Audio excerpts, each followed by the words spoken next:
hesitation. Got me going crazy. Keep it moving. I'm tuned in to True North Racing, the podcast that you need if you got the need for speed. John Morrison interviewing guests in the industry. Hey, short track, stock car racing. Gotta get it hype. Saturday night under the lights. Hear the engine rooming by. Smell the gas and feel the vibe. Going into overdrive. Drop the flag, then the car zooming by. Hey, True North Racing. Let's go. Welcome back, guys, to episode 72 of the True North Racing Podcast, brought to you by Joe Media Promotions. I'm your host, John Morrison. Joining me, as always, is our amazing co-host, Megan Mitchell. Megan, how are you? I'm pretty good. How are you, John? I'm doing all right. How was your weekend? It was eventful. Yeah. It was exciting, yeah. You guys were back at Flamborough? Yeah. We weren't sure if we had our brake situation completely figured out.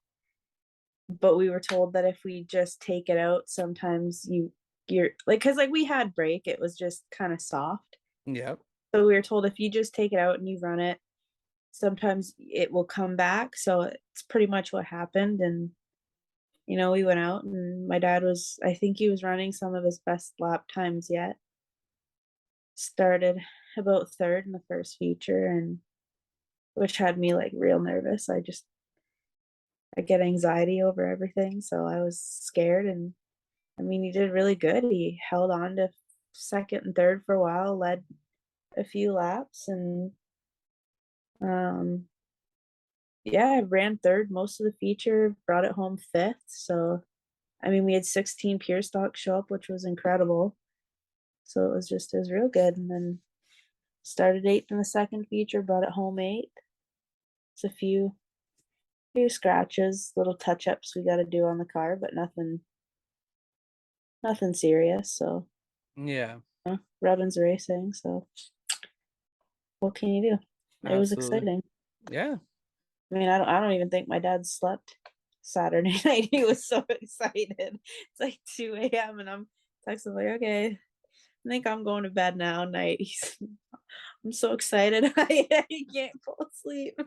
he ran such a good race. We were walking down. I can't remember why we were walking down. Oh, I think we were getting food. Mm-hmm. No, because we just got there. I think Jack and I had to go to the bathroom or something like that, and the races were just about to start. Mm-hmm. And all of a sudden we looked up and we see, 73 at the top of the board. I'm like, okay, I'm gonna go up here. Jack's like, gotta go to the bathroom. I'm like, okay. So I go up to the top of the hill. I'm just standing there, just like, way to go, Rick. I'm just watching him make laps, and then, who came up and passed him there? 20, Chris. Yeah. Chris Lawrence caught him and passed him. I'm like, all right, second, that's pretty good. And then I see him and Eric Stewart change positions. I'm like, okay, still respectful. Mm-hmm. And I ended up walking away from the race and heading back down. But man, the way your dad ran was just amazing. Loved it. Mm-hmm. I'm excited for next week now. I'm too. I'm excited because he's our guest next week. So I'm super excited about that. And we're going to touch on that. And again, you are going to be leading the interview that time. We're just throwing you in here and just seeing what happens. I don't know. I was thinking about this because I don't know. Like, my dad can figure out how to work Zoom on his own and stuff. I'm like, but I feel like it might be a little easier if I just go over there and record from the same thing as him. So I'm gonna feel a little weird to sit literally right beside him. So Dad, tell us about this that I already know about. But that's what helps, because then if there's something that misses, mm-hmm. you can grab it. Hey, you forgot this. Hey, remember that you said that, but you also said you remember this. that one time? I'm excited. I mean, I think that was that I cried after his first feature because I was so nervous. And I mean, I've watched him race before, but that was back in 2006, 2007. And I mean, our car was under par for what the Thunder cars were at that point. Yeah. So, I mean, I got to see him run, but not very much up front. So to see him lead laps and like finish the way he did, like he ultimately could have had a third place finish, but the car got a little loose in the last couple laps and it allowed Jillian and Kyle to sneak their way through the bottom. But I'm confident that like he could have had a podium. It's coming. Like I'm so excited for him. There's what, about 4 races left for you guys? I think I so. I think. think 3 or 4, and I mean, we were supposed to be bringing this car out just to test it, get it set up. That way, we know how to set up mine for next year and Chase's for next year. He's like, I'm just gonna take it easy, and then he's out there doing this. I'm like, what is this? Like, I'm not What is mad. like, yeah. But where did it come from? Oh man, but that guy, you could tell that Uh, guy's enjoying his time out there. he is. As everyone keeps asking me, like, so are you gonna get back in the car this year? I'm like, no, I can't take it. I can't take that joy from my dad. He's having so much fun. I would feel like such an ass Yeah. to even ask. So I'm like, no, like, you know what? I'm good. I had fun last year and I'm gonna have fun next year. I mean, my dad will after this, you're not gonna see him get back out. Like he's gonna be back next year, I guarantee it. So Yeah. but still, like it's nice to hear so many other drivers come up and compliment him and tell him like, you know, I'm having so much fun racing with you. Like and it's given me a better outlook. Like I'm more of a visual learner. I need to Yep. see it happen. So the whole time my dad's sitting there telling me last year, like, you gotta do this, you gotta do that. I didn't get it. I didn't grasp it at all. And I made a lot of mistakes. And this year I'm watching him and I'm like, okay, all right, I get it. I see what he's doing. I see what he meant. So it's ultimately helped me a lot too. So it's been a really good 3 nights so far, but I'm enjoying it. Oh, that's good. It was a it was a wild night though in that pure stock race. In most of the divisions, it was just I was gonna say it seemed like all across the board, all divisions, it was kind of a wild night. I don't know if it's because I think there was a full moon last week. yeah, but like that would have affected us more or less Yeah, last week, not this yeah. week. Like I don't But know what's going on. yeah, the only race I think that didn't really have issues was the mini stocks. Mhm. I think that was the only race that didn't. Like we even the CVMs, we only had 2 cautions, I think. Second race only took like 11 minutes, so Mhm. I think we went pretty well. But yeah, with the pure stocks, they had a rough night. The Canon Mhm. midgets had a rough night. Um, thank God my GoPro survived. I was gonna say I thought I saw Ty Cavallin come off not so great, Oh no, that which second is really feature, crappy. I had my GoPro in car on him on that one. It was not anywhere it shouldn't be. Yeah. Unlike that first feature, in the first feature, I was gonna put it on. I was gonna put it on a bar and have it facing out the back, but I'm a little bit bigger, and I didn't want to take it like push on the car too much because I know how sensitive the cars can be as well. Mhm. Um, so I was like, screw it. It's he's starting near the back. Let's just throw it back here and see what happens. Next thing I look back and there's like 4 other cars lined up behind him. I'm like, oh, like please come home in one piece. And I put a TikTok up, and one thing I always do, and this wasn't a thing I just did for this particular one.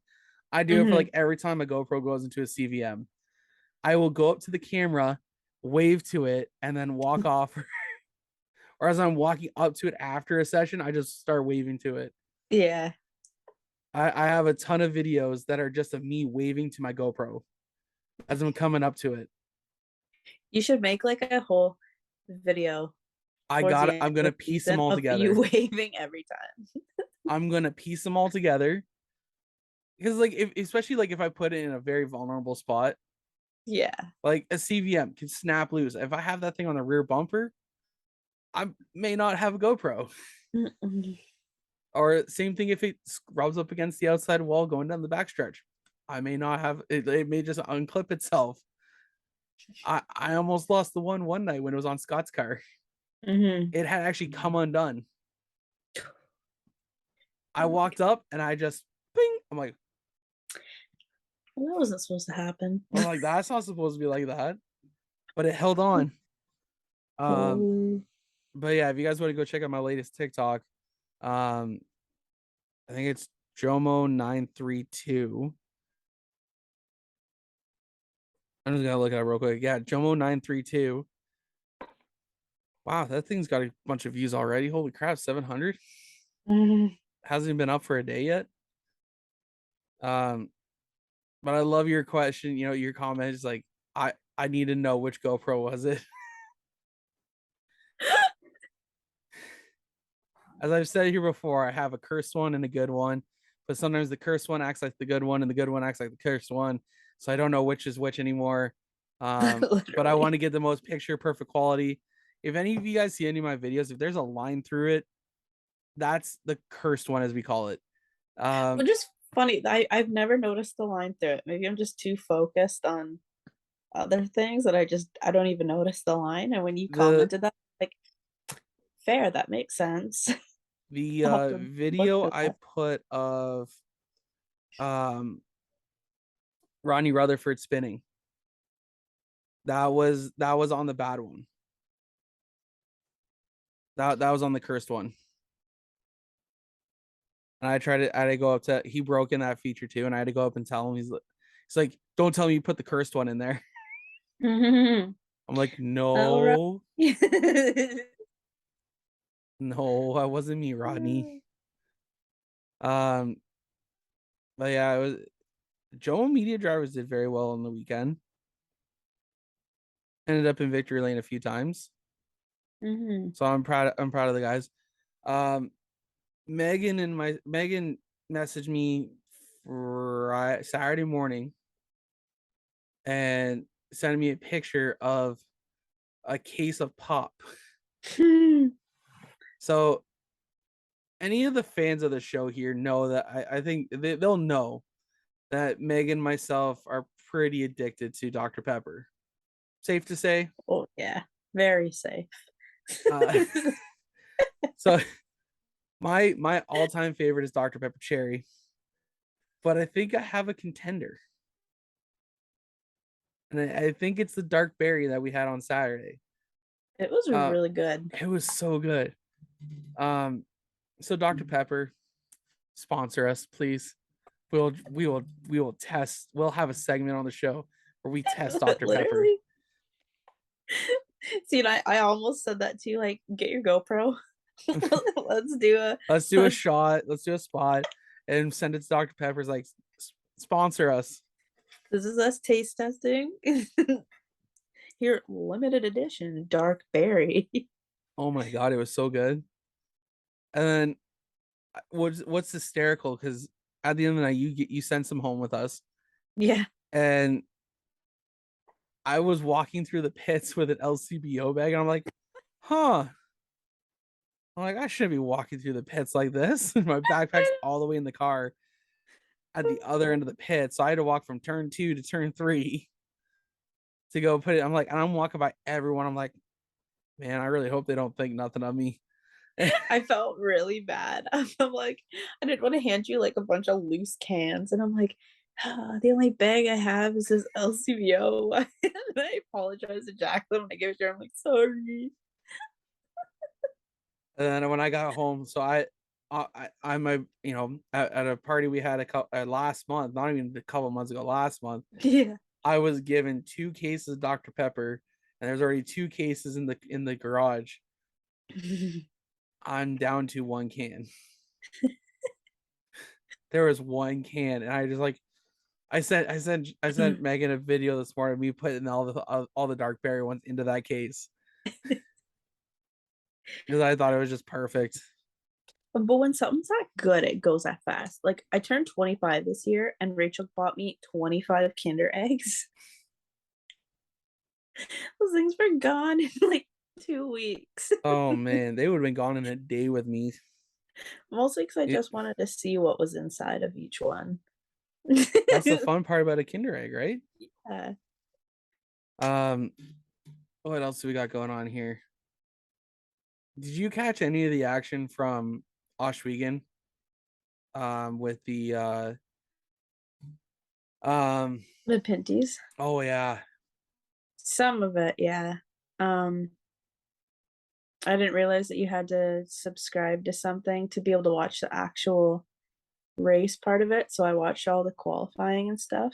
yeah. Um, and then I caught bits and pieces of the full race, and that was cool. Like I if I didn't have to work, I was gonna be going. I was kind of mad that I wasn't able to go, but Well, that's they're life. locked in for the next 2 years, so Yeah, that's I sick. I want to figure out how I can go camping. I want Mhm, to go camp out there for a couple days and just go down the Friday, camp out Friday, Saturday, Sunday, Monday, whatever you can do, mhm. and just because I think you're gonna meet some of the like the best people, and it's such a cool atmosphere. Like I'm sitting here at home, and I'm jealous of every single person that's there. So like Morgan Yeah, Robson and Madison went.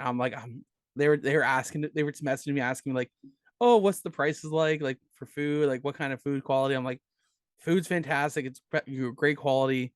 um yeah, and I'm just like, man, I'm like, damn it, y'all are going. yeah.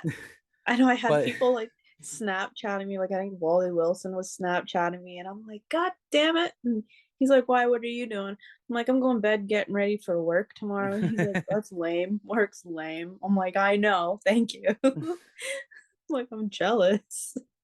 oh, it looked like such a cool event, and it's definitely Hmm. something that's like I've watched those. I rewatched the Tuesday night show on G-Force, and I was taken aback by what it all, like how well it was. Hmm. I love watching G-Force. I love watching, and it just, there was something like a little extra about it, and I loved it. Hmm. Um, it's good to hear that they're going to be back for 2 more years. I Definitely. I think it's going to be great for the series. Hmm. Um, Even if we don't get any of the NASCAR boys from the south side of the border, I think we got enough homegrown people and drivers here who would make that field very interesting. Hmm. I mean, it was really cool to see Dave Bailey out there. Yes. That was very What cool to see. what about Aaron Turkey picking up $1,500 on the Monday night? Yeah, How cool was that? that was awesome. It's Um, the whole thing was just like I'm in awe. And I had so many different questions that I just never thought about. Like I'm like, do they just take these things right off asphalt and just throw it on dirt? And my dad's like, no, like they've got different stuff for the dirt that they're gonna use. But I'm like, okay. I'm like, I never thought about it. I was just so excited. I'm like, this is so cool. yeah, definitely. I think so Ken Schrader drove the 3 car for Hmm. EHR, and I think they used a older chassis that they had laying around and threw an old body on it, because that's a body I haven't seen in a while. Yeah. And but from yeah, the fact that he had Stuart Friesen was awesome. Hmm. Sucks that Christopher Bell wasn't able to make it, but you had Jake Sheridan come, Hmm. and which is brother to Nick Sheridan. Yeah. And the fact that he went out there and was like, screw it, I'll do it. I was like, damn, like it was just unbelievable. So excited for everyone involved. I can't, like, this is gonna be a staple, I think, in Ontario racing, or I in think NASCAR racing in Canada. it's gonna be huge. Big. Now, now only if we can get Jukasa back up and running, and get a double header of just some. I need That would be I need Jukasa.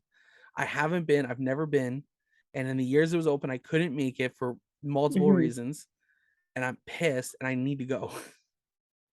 So I think I only ever made it one time, and I was so mad because I didn't even buy a sweater or shirt or anything, which is so unlike me.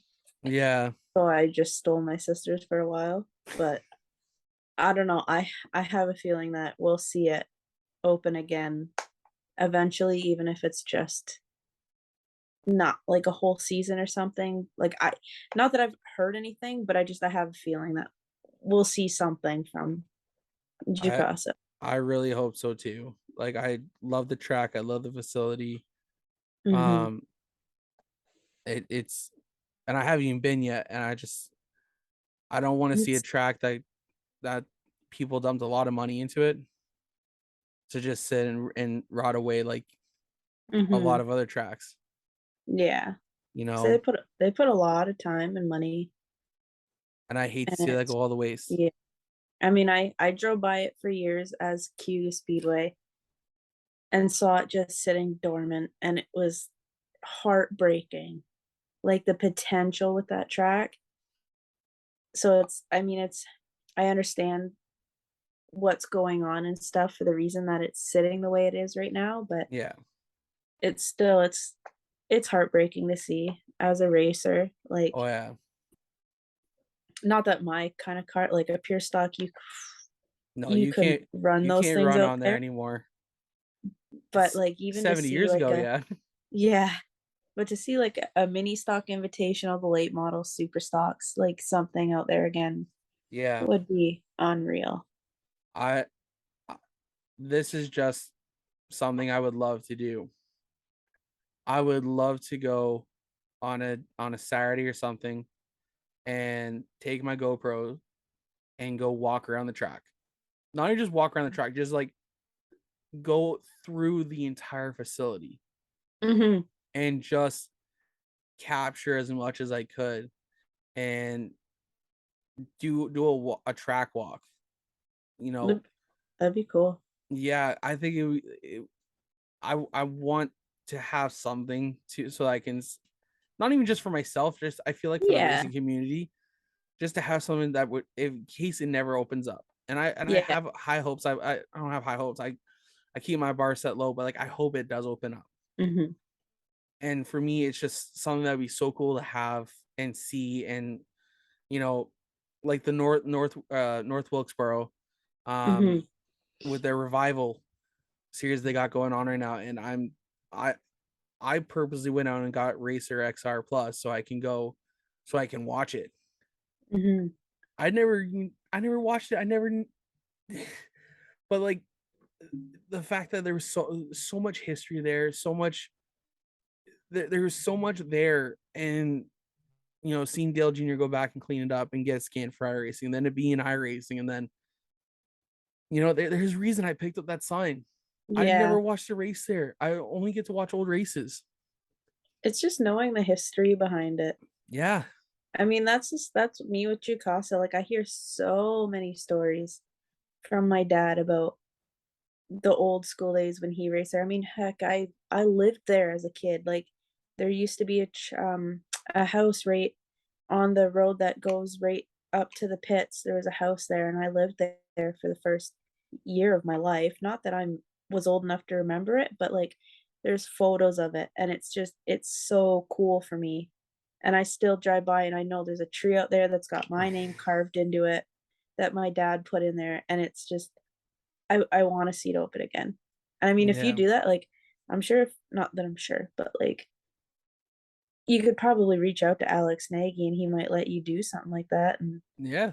I mean, if you do that, I'd love to come. I'm literally 2 minutes away. So I would be upset if you didn't let me come. I think if we can talk to Alex and get in there and documents and just even get him on video and just talk about what the place means to him, because Yeah. he was, as much as we want to give credit to the owners, we have to give a lot of credit to Alex, because he was the one who spearheaded a lot of it, made sure everything went according to plan. And I mean, I know he still drives around in that Jukasa truck. I see him all the time, and I'm just sitting there like, it's like a tease. It is. It really is. I see him everywhere, and I'm like, dang it. I want to be there again. Yeah. Yeah. We're gonna, you know what, Alex, if you're listening, I would love to do a walk around the track. Another thing I want to touch on before we bring in this week's guest, Trevor Collver. I want September 3rd, Flamborough Speedway, the Young Drivers Canadian Modifieds are putting on a backpack giveaway night. We have about 11 backpacks so far. I think 12. Wow. I got to go through my notes again. I think we're up to 12 backpacks now. So if you got a little one you want to come out and have a chance at winning a backpack given to you from one of the drivers from the Young Drivers Canadian Modifieds, come on out.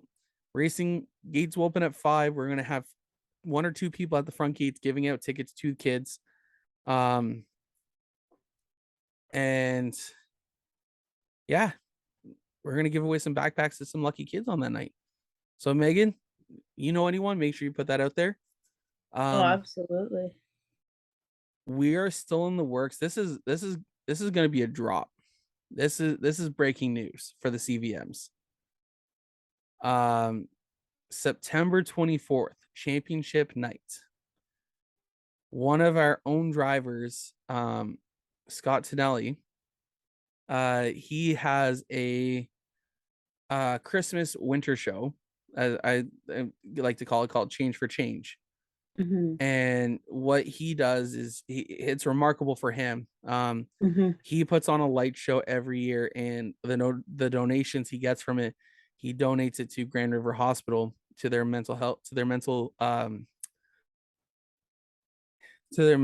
wow. A mental health unit. Thank you. Yeah. It's their mental health unit, and this year he has a great opportunity to buy a new bed for the ward. And Rob Twitchett came to me last week, or throughout the week, and said, hey, this is an idea I pitched to Scott. Do you think it'd be good? I'm like, absolutely. I was on board from the start. So on September 24th, we are decorating the CVMs up in Christmas lights or glow sticks or whatever we can find. That's awesome. And we are going to do a few parade laps around the track. I think at intermission. I think we're going to collect donations for Scott's Change for Change. That's awesome. So yeah, that's some breaking news. We're still finalizing a lot of details about it. But if you haven't heard of it, Scott has a page called Change for Change on Facebook, and it lets you know exactly what the deal is about, what he does. He has already started posting pictures, because if you haven't seen, it's up in Arthur, Ontario, and I got to go last year. Holy crap! It's about, if you actually stick around for the show's about an hour long, but it is phenomenal. My kids were in the front seat of the car singing their little hearts out. Aww. They were ecstatic of the show. They had lots of fun. Yeah, they loved every second of it. And we donated some money to Scott for it, and I love what he does. I love what I love what he's doing. And even the better, top it all off, he's a Joe Media driver, so that's even it's like a 3-in-1 there. So yeah, September 24th at Flamborough Speedway, we will be decorating up some Canadian modifieds and Christmas lights and glow sticks. We were hoping to turn out all the lights at intermission. That would be the plan is that I was really hoping we could be the first show of the night and the last show of the night. Mm-hmm. We were going to try to pitch that to Gary so we can shut down the lights at intermission, and we can get the cars out on the track and just rolling around the facility. So that way, all you see is Christmas lights, which I think would have been That really cool. that'd be so cool. But unfortunately, it takes once the light bulbs are heated up, it takes a lot longer for them to come back after being shut off. So who knows? Maybe afterwards we can get John to shut the lights off and we can make a few laps. But Mm-hmm. yeah, so we're gonna. I think that's kind of what the plan is. We're still finalizing all the details for that. But there's a couple of tidbits for you that's pretty cool that's coming up. And yeah, Scott's a big advocate for mental health. He doesn't talk about it a lot.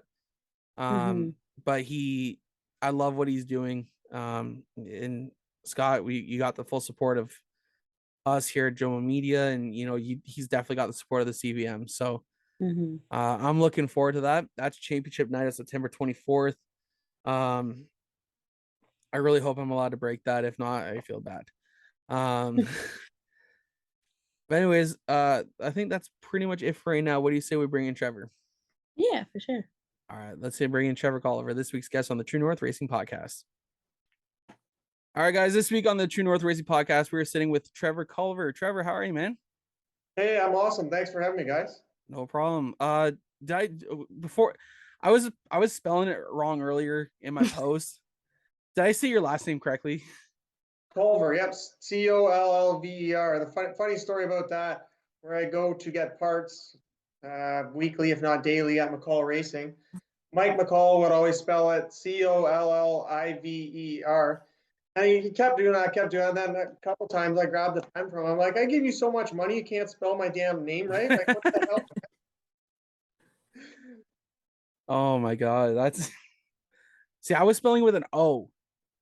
Yeah, Collver. Yeah, so I was spelling with a like call over, like I was Collover, and I'm looking, that's not right. I'm like, let me double check and go back. I'm like, oh, there's no O in there. I'm like, that's just I was like this close to posting it too, and I'm like, oh, that would be a bad bad move. I put that in, and he's like, oh, you spelled my name wrong. I'm like, crap.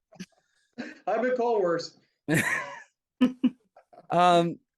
So let's just jump right in here. You're a super stock racer at Delaware Speedway, and as well as you race in the I believe you race in the Quick Wick Super Stock Series as well. Is that right? Yes. Yep. How's let's just dive right in. How's your 2022 season been going for you? All in all, okay. Not as good as I'd like. It's funny. I'm hoping this year is going to be opposite of last year. So last year, I started off with winning 3 out of my first 4 races. So I won the inaugural Quick Wick Series race at Delaware. There's 40 cars there. We won qualifying, won the race. Had an awesome car. That was awesome. Then the second race of the season, we were back at Delaware for the regular weekly series. And what happened in that one? We got an incident early, and I came from the back and ended up finishing third. But if I had 2 more laps, we were coming. This thing was hooked up. And then so I finished. Yeah, I won the first one, third in the second one at Delaware, and then we're back at Delaware again. And I won the next 2 weeks in a row at Delaware. So we started off winning 3 out of the 4, and it was awesome. And then, like I've said many times before, and I'll say it again, I believe it. Racing is kind of a little bit like a roller coaster. There's ups and downs, and when you're up here, you have to come down eventually. There is no such thing as a flat roller coaster that I've ever seen. So there's ups and downs, and I knew that when we were having a tough time in the middle of the season because we kind of got into some wrecks and had some bad runs. I knew that. I said, no, I know every roller coaster comes back up. And we did. We won the last race of the season. And but this year, yeah, it's a little bit opposite. We've had a tough first half, I guess. Just some troubles with the car. I'm a guy that likes to try a lot of stuff, and even if I win a race the next week, I'm out at Delaware on the Monday night testing to try and get the car better. I would like to think that pays off a lot of time, but sometimes it hurts me because I make changes to the car and then we kind of lose what we had. So we've had a couple struggles, but we're on the way back up. Oh, that's good. Um, yeah, because like you said, every you go up on roller coasters, you never go flat, and that's racing is one of those tricky sports, but it's just like any sport. You have you're hot when you're hot, you're hot. When Yep. you're not, you're not. Like Yep. Yep. for me, I have such a big baseball background because that's what I did growing up. Yep. If I'm on a hot streak, I'm going 2 for 3 or 3 for 4 or whatever, right? Or 4 for 4. Sure. Meanwhile, next week I'm going 0 for 4, 0 for 5. It's like next couple games, it's just you're making errors. But yeah, um, but it's good to hear that a guy like yourself is, even though you could win on a Friday night, you're back at the track Monday, because I like guys who learn, they or want to try stuff, because we're losing the ingenuity, I find, of the sport in a lot of ways, because we're trying to get a parity across all divisions and across everything. Right. But for a Right. guy like yourself to even just tinker with setups, Oh, all it's the nice time, to still see. constantly. It's funny. It's funny because some of my sponsors or close people around me will sometimes say, they're like, "You just won. Leave the car in the trailer. Leave it alone. What are you doing? Why are you changing it? We're gonna lock that trailer shut so you can't touch it." I'm like, man, I gotta keep working. Like I want to get better, and I want to, yeah, like I said, learn, because if you don't try anything, you don't learn anything, and if you get in a situation later and you don't have as much knowledge in your wheelhouse, and how are you gonna use that? So even though sometimes, yeah, maybe we try and something doesn't work out, there's always something that we learn from that. So we know later in the future, if I'm trying to work on this or that, or even like, so I do quite a bit of the setup stuff myself. Um, Joe Lawrence he's not my crew chief. Like he is, I guess we'll call him my head engineer. Anytime I have coaching questions, I talk to Joe, and I come up with a lot of ideas, and I just run it by Joe. I say, hey, what do you think about this? What do you think about that? Or sometimes he has some ideas he wants me to try, or we work together really well. But yeah, it's nice to be able to work on the car, know what you're doing, and try this stuff out, and see what happens from it. See, here's the thing: I can already just imagine you're like, I know guys like yourself clearly would have a notebook, and I guarantee your notebook's got to be like that thick. Oh, it's crazy. My mom is she's on my pit crew. I don't know if Megan, if you've ever seen us in the pits. I don't know if you see this little girl that's 5 foot tall and marches around the pits like she owns it. That's my mom. She's the nicest lady ever, but she's also one of the most competitive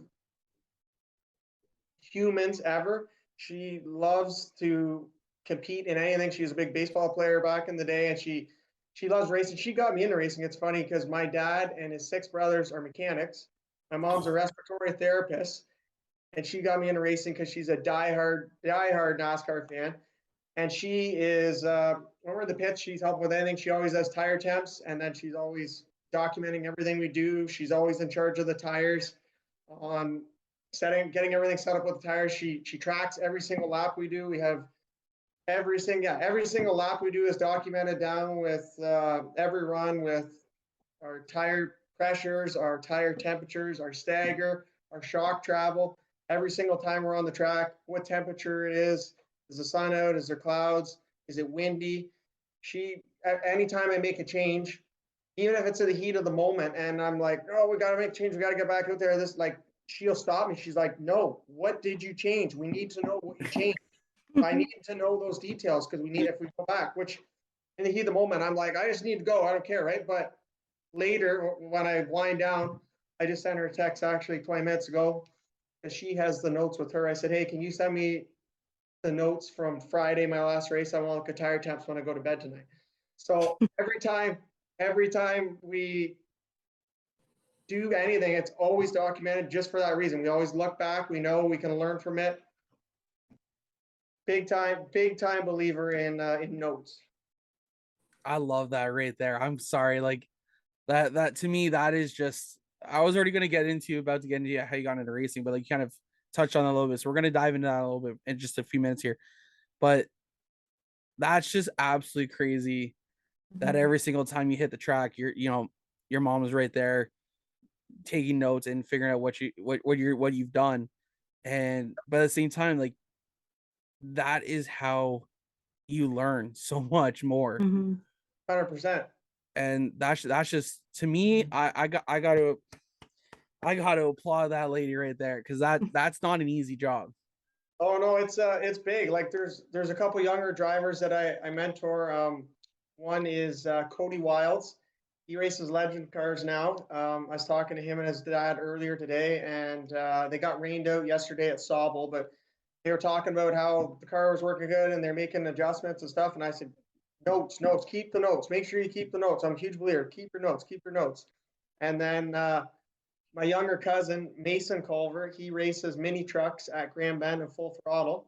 And I used to race mini trucks growing up. So I don't have as much knowledge now on them as I did back then, because I was that much more involved. Like I still know what's going on with them. And now that I'm helping him more, I'm getting back into it a little bit. But so I'm helping him with that. And first thing, he started actually helping me on my crew this year. And after my first practice, he was out there helping. He looked at all of our notes. He's like, wow, that's awesome. That's sheet you have for all your notes. Like we make up our own template so that everything's sorted the way we want and everything's pre-written in there. So we just have to fill in the blanks basically. And he's like to my mom, can you send me that? Can you email me that? I want to take that to the track and do that for my racing too. So I feel like that's helped him, because it's funny, after most of his practices or races, if I'm not at the racetrack, he'll send me a picture of this sheet and be like, hey, I was just out there. This is what the car was doing, this car was doing that. Here's all my notes. What do you see? What do you think I should do? Right. He's so notes is, I think, huge. Oh yeah. Megan right there. That's one thing you guys got to start figuring out. I was just gonna say, it's funny because that's what my mom and my sister do. My sister's got a flip book. She's got all the tires drawn out. She writes, because we can't do much in the pure stock. So she writes what the tire pressures were before we went out, what they were after, what changes we made, how many laps we did. Like, funny story, last year when I hit the wall, I didn't even do a full lap. She took that into full account, puts 0.75 laps. Like, she puts it all in there. And I'm like, it's just... That's awesome. Sometimes she puts in too much information that like she doesn't need to, but it's a lot of work, but it's good. For sure. Like I applaud anyone that goes that far, because it's handy. It comes in. Oh yeah. All right, so let's that was a longer opening than I expected we were going to have with this, but that's absolutely okay. You tell stories. I told you. Hey, no, keep telling them. I got no issues with that. I love it. I love hearing these, because they create conversations. That's what we want to do. We want to create conversations on the show. So you said your mom got you into racing. How old were you, and like how did that happen? Yeah, so I started racing at Grand Bend Speedway in the micro sprints when I was 10 years old. Like I said, my mom's a diehard NASCAR fan. My brother is also, he's trailed off a little bit. For back then, he was as much of a diehard fan as she was. And I was too, not quite as deep as him and my mom. And so they got him a car, and they're getting ready for the season. And then I kind of look over, I'm like, can I have one too? Like, I want to go. And so just like that, they kind of scrambled and got some money together and found another one, because it's their own fault for having two kids, right? You have to be fair to everyone. So it's like, oh, well, I guess I got him. Okay. So we both started at Grand Bend together racing in the micro sprints, me and my brother. And I raced micro sprints for 4 seasons. And then I jumped up to the mini truck division and ran that for 2 seasons. And then, and I don't know if remember I said it at the start, I was 10 years old when I started. Yeah. So yeah, 4 seasons in the sprints, 2 seasons of mini trucks. And then we moved to Delaware to the full-size trucks for 2 seasons. And then I did super stock for a season. And then my second year super stock, I did super stock and the APC series with the late model. In 2015, I did both. That year was not a good year for eating or sleeping or anything else in my life because I was absolutely stretched as thin as I possibly could with all the work between those two. Oh yeah. And then after that year, I've just been back in the super stock since. So it's been 17 years straight of never letting off the gas in racing. Basically, Wow. we spent a lot of time, a lot of money, and we had a lot of fun. So that's the beauty part about racing is that we waste a lot of money just to go out and have some fun. yes, But my wife tells me about it all the time. but at the same time, we make friendships that last a lifetime. Oh yeah, and memories 100%. like I could just imagine. Was it 2015 when the APC series first started? Yep. Okay, so like the fact that you were a part of the inaugural season, Oh, I got to yeah. applaud you right there. So you're one of a few guys then, I guess, who run technically between the two series once APC incorporated the super stocks into the United Racing Series banner, Yep. which not gonna, I think you and Chenoweth would only be the only two that I can think of. Or can you think of any others? Parker, maybe. Oh yeah, Jason Parker. I can't remember if you. Yeah. I think Yeah, Jason Parker as well. Yep. And then Dwayne Baker. Dwayne Baker, because he ran last year in the Yeah. quick, and then now he's running. Yep, and he did before. Yeah. He won the inaugural race at Yeah. Sunset. Yes, in he did. Yep. Which, if I remember correctly, that was a limited late model chassis I was against. a late model that he won with. That's right. I was going to mention that. I'm glad you did. That's the one thing I always remember about that race was that it was a limited late model car that ended up winning against a bunch of pro lates. Oh yeah. So, yep. So I gotta ask, what was that micro sprint racing like for you back in the day? Oh, ton of fun. So much fun. So they started off with there being there's a couple different micro sprint divisions. So there's the 6.5 horsepowers, the 9 horsepower, and the 440s. So back then the young kids were running in the 6.5. So they had C, B, and A division. So when I first started, I started in the C's. Those are the youngest, least experienced. Yeah. Then next jump up is B, which the car is exactly the same. The rules are exactly the same between C and B. It's just more experienced, I guess. Go to the B, and then the A, the exact same car except you take out a restrictor plate, so you're about a second faster.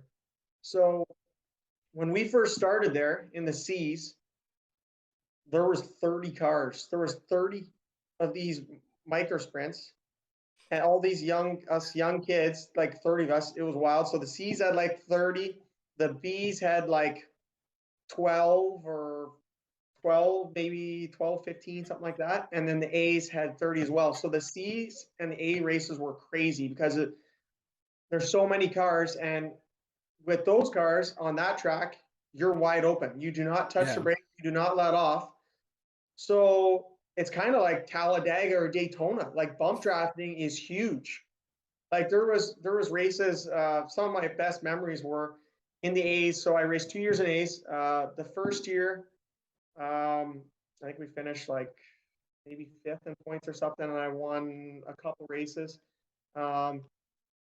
And some of the more experienced drivers that ended up winning the championship, like I had some fun races with them where we were in 15th and we got hooked up with each other. I went on the outside because it's a bottom feeder track. We went on the outside and I pushed Calvin Verhand, close family friend. I pushed Calvin Verhand from 15th to first, and we finished 1-2 in like 10 laps, like around everyone on the outside, bump drafting, like just so much fun. And then the following year after that, in 2009, that was my second year in the A's, and I think there's 13 or 14 races, and I won 10 out of those 13 or 14, 10 heats and 10 features out of 13 or 14. So we had an absolutely awesome year. And same thing. It was funny. I kind of had a bit of a partner. Her name was Jasmine Tampton, and she was kind of my drafting partner that we would find each other halfway through the race. It's like, all right, let's go to the top, and we would bump draft around everyone on the top. And it was, I'm telling you, it was so much fun, a lot of fun. Now I just gotta ask because I'm that kind of asshole a little bit. The year you won 10 features and 10 heats, please tell me you won the championship. Yes, I did. Okay. Like just imagine like just losing, be like No, I did. Yes. I just had to double check. So was that year the first year you got a championship, or was there a year prior? That was my first championship. Yeah. So you were what, about 13, 14-ish? Yeah. I guess I would have been 14. Yeah. Yeah. Yeah. What I know you were a lot younger. What was the feeling like winning even just a championship at that level? No, it's everything, right? That's what you spend your whole summer working for. That's why you're there racing. Yeah, you want to have fun. You like race, but you're there to like. I get my competitiveness very honestly from my mom and my dad. They're both as competitive as they come, and yeah, I'm not happy unless I win. So I was very happy that we accomplished our goal. Right? It was awesome. That's awesome. And then moving up to the mini trucks, what was that transition like for you to go from the micro sprints up to the mini trucks? It was a lot of fun, and that was another awesome class. But so the micro sprints, they're basically like go-karts. Like the wheels are all exposed and open. We have Nerf bars on the sides, bumpers on the front and back, but basically they're open wheel cars. So then we move into the mini truck where now I'm in a truck, I got a closed body and I can't see my front bumper, and that's just like totally weird because before if I could almost reach and touch my front bumper in the micro sprint. So that was a bit of a bit different, a bit of a transition. But I mean, after the first day, you understand it and you know where everything is. You run into someone in practice, so you know where your front bumper is. You're gonna figure out your depth perception. But that was a ton of fun too. So I remember one race there. It was I think it was July 26th for some reason. That date really sticks in my head. That was like a long time ago, but I think it was somewhere in July, and there was a 75 lapper. It was a big invitational race. There's 75 lapper, and they had qualifying and then the 75 lapper. I can't remember if I spun out in qualifying or not. With those, you're wide open as well. And the trick with those trucks is I always found it was best to find the hardest possible tires you could put on those trucks.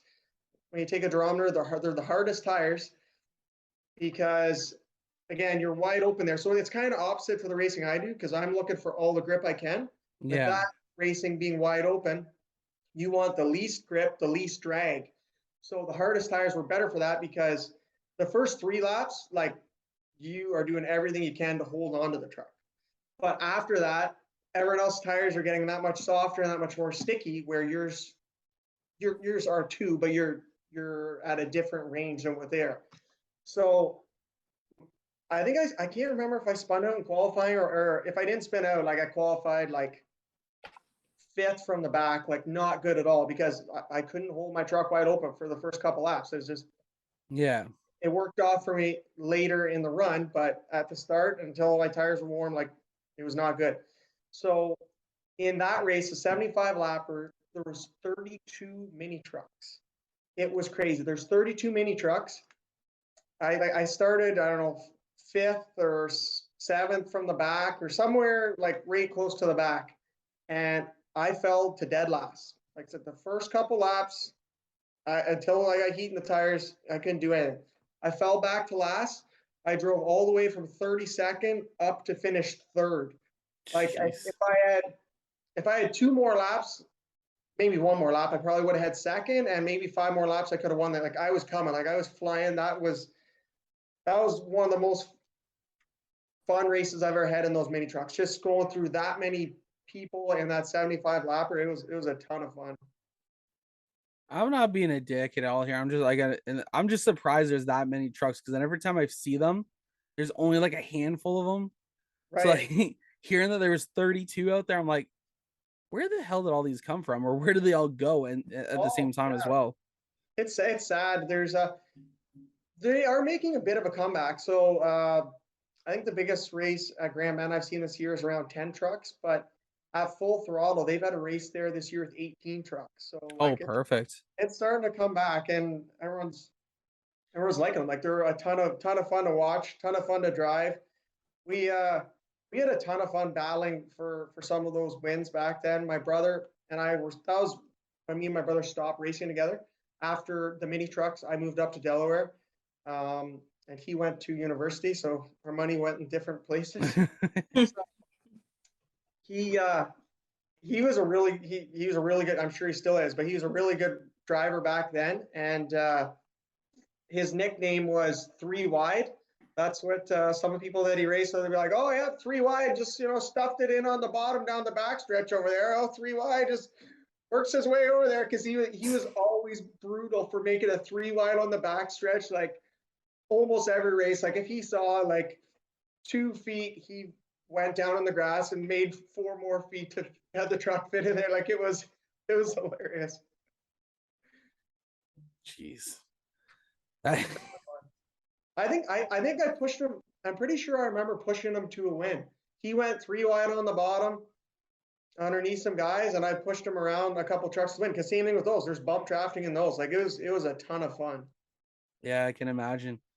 So, like you said, you moved up to the what are they called? The Thunder trucks or super Just Delaware. Delaware trucks, V8 trucks or Yep. whatever. Yep. Honestly, that was so what was that transition like going from a lot smaller vehicle to now a full size pickup truck and to a much bigger track? What was that transition like going for you? Honestly, it was pretty easy. Like Was it? so I bought the truck off of Chad Rynan, who won a lot of championships at Delaware in the trucks, and he won the championship the year before in that truck that I bought. So I knew I was getting a really good truck, and he helped me. So the deal was I bought the truck off him. He's going to help me get it set up for the start of the season. Kind of help me get my feet wet, if you will. Yep.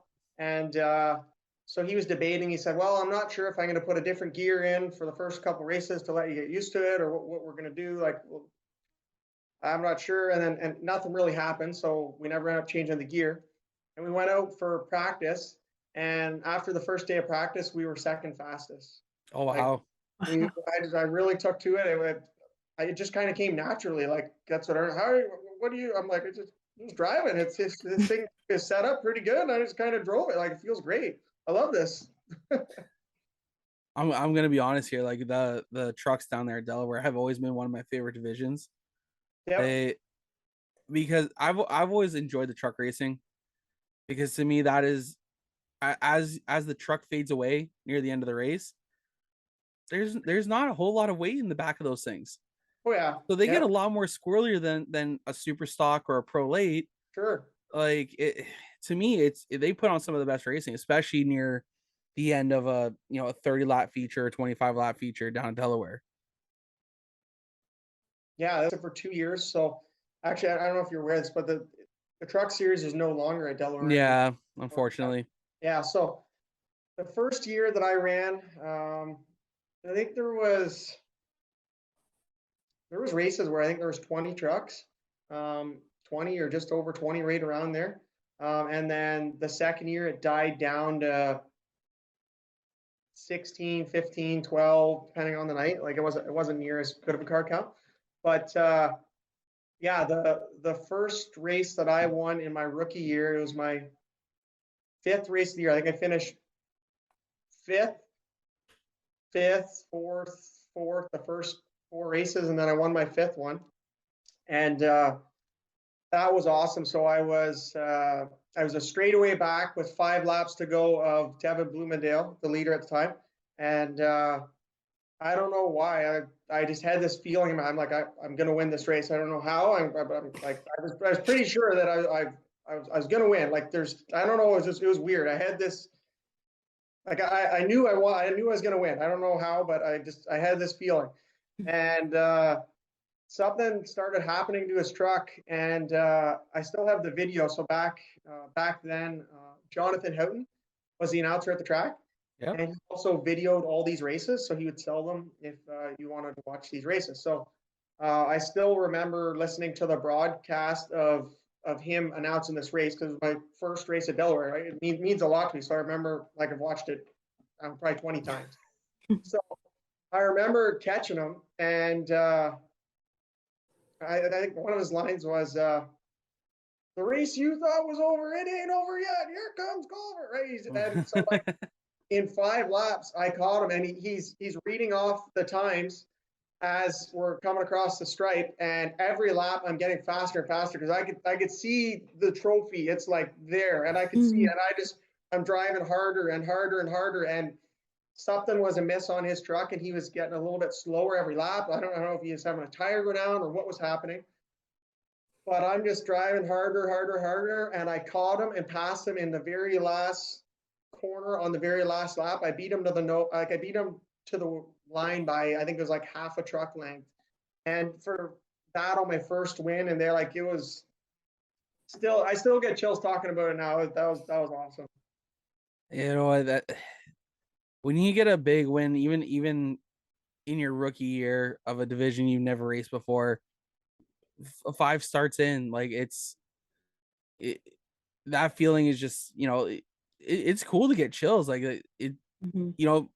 the fact that in your mind you're like, that trophy's mine. I'm gonna get him. I don't know how, but I'm going home with that trophy tonight.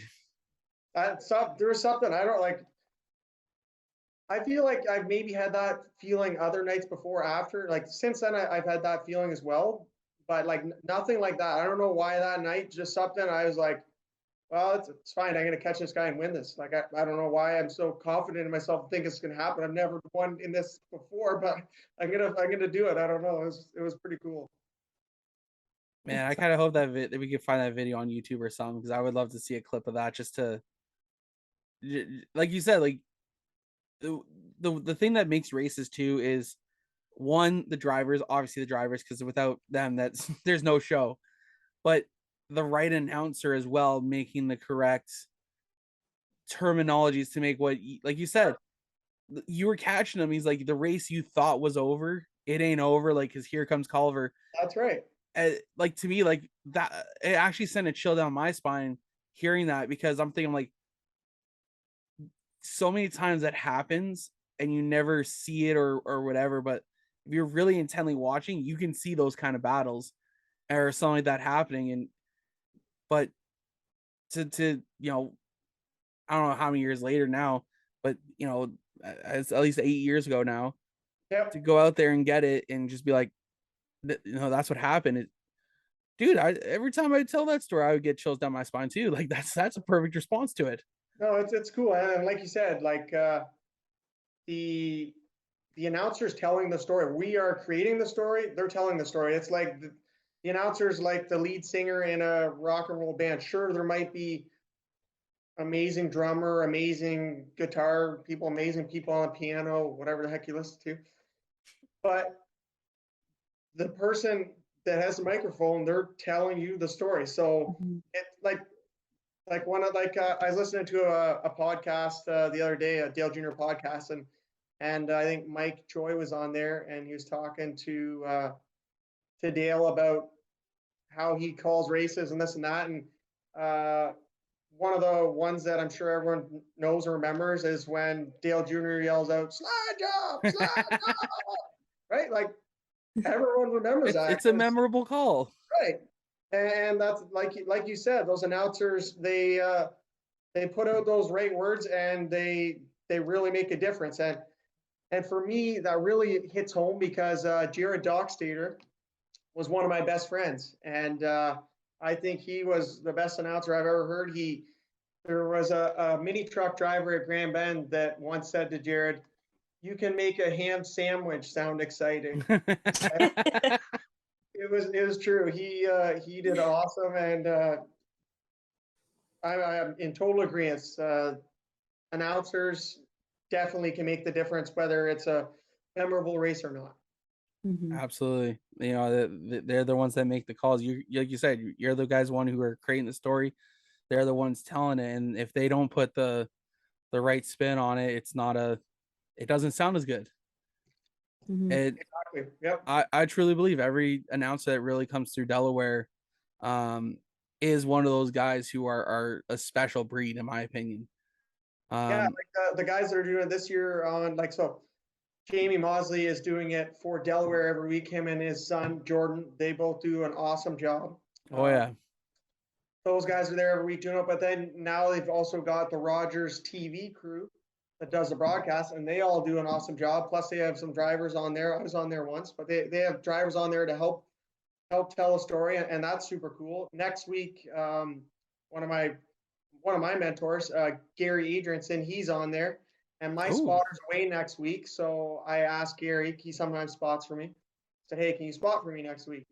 And he said, oh, I'm doing the Rogers TV. And I said, well, can you do Rogers TV for all the races but mine, and then spot for me, and then go back? And he's like, well, let me check with Chris Soares. And then so Chris Soares, with this brilliant idea, says, yeah, for sure. But the only catch is you have to do your spotting up here, and a couple times we're going to incorporate you into the show. So whatever you're saying to Trevor, all the fans are going to hear it. So they really have done an awesome job there with that Rogers thing, with getting someone at home who knows nothing about racing or nothing sport really involved and seeing behind the scenes. Like this last Friday, they did part one of a three-part series where they're showing Joey Langdon, the pit road reporter. Yep. He actually got in a bone stock last Monday night at practice and went and drove one and sat in one with Chris Lawrence and was getting all the tips and tricks and all that stuff. And yeah, just like they're just showing everyone so much more than they would never see, and it's just awesome. It really does make a difference. Like, I kind of miss Joey. Joey's a pit road reporter this year, but last year he was up top calling the race with Chris. Chris does an awesome job and has good knowledge of racing. Joey, I liked him because he was so excited about everything. You could not, like, there was no possible way you're not excited watching that, because you're so excited because he's excited. Like something. He brought the energy. Oh yeah, it's I just loved it. Like you, like if you're watching a race, right? If something happened, like you might go to lean back, and then Joey starts screaming again. Like that's awesome, and I feel like fans who don't know anything, that's even better for, because they're like, wow, this is crazy. Like he's kind of got a higher pitch now, and he's yelling like something. This has to be awesome to watch, right? So yeah. I think they're all doing an awesome job. I think the best thing that Delaware has brought in Rogers TV, because one, it's local television. Yes. Everyone anyone within the area of London, I don't know how far your guys' area reaches, if it's just London or if it goes all the way to Windsor or whatnot. I live in Lucan, and we get it in Lucan, so I'm not sure how else. Like, so we're 35 kilometers from Delaware, so probably it goes at least that far in our radius around there. Oh, see, like that's a great range, and it's local television. People can tune in. Yep. You know, that's the one thing I miss. I'm just bringing about something else here. I love watching OHL hockey. Yep. And if I got a basic cable, guess what I'm watching? I know I'm turning on a freaking hockey game. I don't know what team. I know it's gonna be the one in my local area, but hey, it's OHL hockey. It's what it is, right? Right. And the fact that they're able to bring that excitement, you know, Chris has done a great job. Who was the guy's name that runs? Joey. Oh my god, man! Last year I was listening to him. There are times I'm just like, Chris is talking. He's like, and there's this. I'm like, dude. I'm like, I can see what's happening, but like, I love the enthusiasm. That's right. Well, it's funny. Like some of his terms aren't maybe kosher for racers. No. They're not maybe terms that you've heard before. Like The one race that I was talking about, the second race of the season last year at Delaware, where I got wrecked and I was working my way up to the front and I was finishing third. Like I was passing a lot of cars and the thing was really hooked up. We were coming, and Joey, I remember a couple of his lines again, these memorable lines, right? Yep. I remember him yelling and screaming, "Here's Culver rising from the dead!" And then after that, I passed a couple more cars in a lap, and he's like, "Culver is the Undertaker." I was like, "Oh, this is awesome." But that's what we need. We need the excitement, and I love the fact that I'm all the way in Brampton. Okay, Yeah. so I can't make it out to Delaware every Friday, and I would love to go out to Delaware because it's one of my favorite tracks. Right. Spent a lot of time there in the late 2000s, like 2009, 2010 there. Yeah. Spent a lot of time there, and the fact that I can sit at home in Brampton and able to watch these races happen brings me that much closer to the track. And I'm trying to find where I can take a half day from work and make my way out to Delaware. Right. Because it's a long trek. It's about 2.5, 3 hour drive for us. Sure. But I just love the fact I'm able to watch it and not just tune into, like try and find find not even highlight reels, but find clips or find updates or anything. Yeah.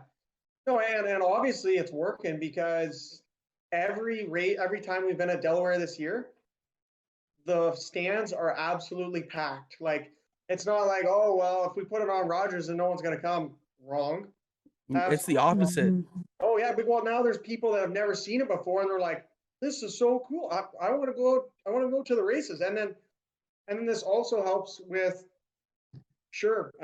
my grandma's 90 some years old. She can't go to the track anymore. She absolutely loves supporting me with anything. Yep. So now this lets her watch it, right? Like it really opens up a lot of different. I don't know what it is. It just opens things up a lot for everyone, and it gets everyone involved. And yeah, it's obviously working. Absolutely. I find it difficult because I can't make it to Oswego every week as well because Megan's like 5 minutes away from Oswego. So then I was like, man, I would love to, but like here I am just like flipping back and forth like on races on my phone. I'm just like, hey, back. But the thing I've noticed is it brings a lot more. It helps with your guys' profiles. Sure. It sponsors. Exactly. Like it's big for your sponsors because not only are you being seen by, let's say, 5,000 people who are sitting in the stands, right? But now you're also being seen by another 5,000 people who are at home, or 10,000 or whatever the views are. And when you go back to talk to your sponsors at the end of the year, it's like, oh, well, let me show you what we can do for you. 5,000 people, we see your name at the track. Another 20,000 see you at home throughout any given week. Oh yeah, no, and to add on to that, like, I always pride myself in my interviews. I think I do a good job with talking on the mic and do interviews. But chances are, if you're at home sitting down in a chair, relaxed, with not 100 race cars driving around the track and other stuff happening and people around you, you could probably hear a lot better there at what someone's saying as opposed to me on the track. There's fans yelling and screaming, and I'm talking to a mic where sometimes the PA system might not be working perfect. So even though if we do the best job we can rhyming off our sponsors down there, Chris Soares is going to do a lot better job at making that sponsor, like making people actually hear it better, just because it's just the logistics of it. Just like we're talking here, everyone can hear me nice and clear now. So when I get a chance, I'm going to make sure I rhyme off all my sponsors later.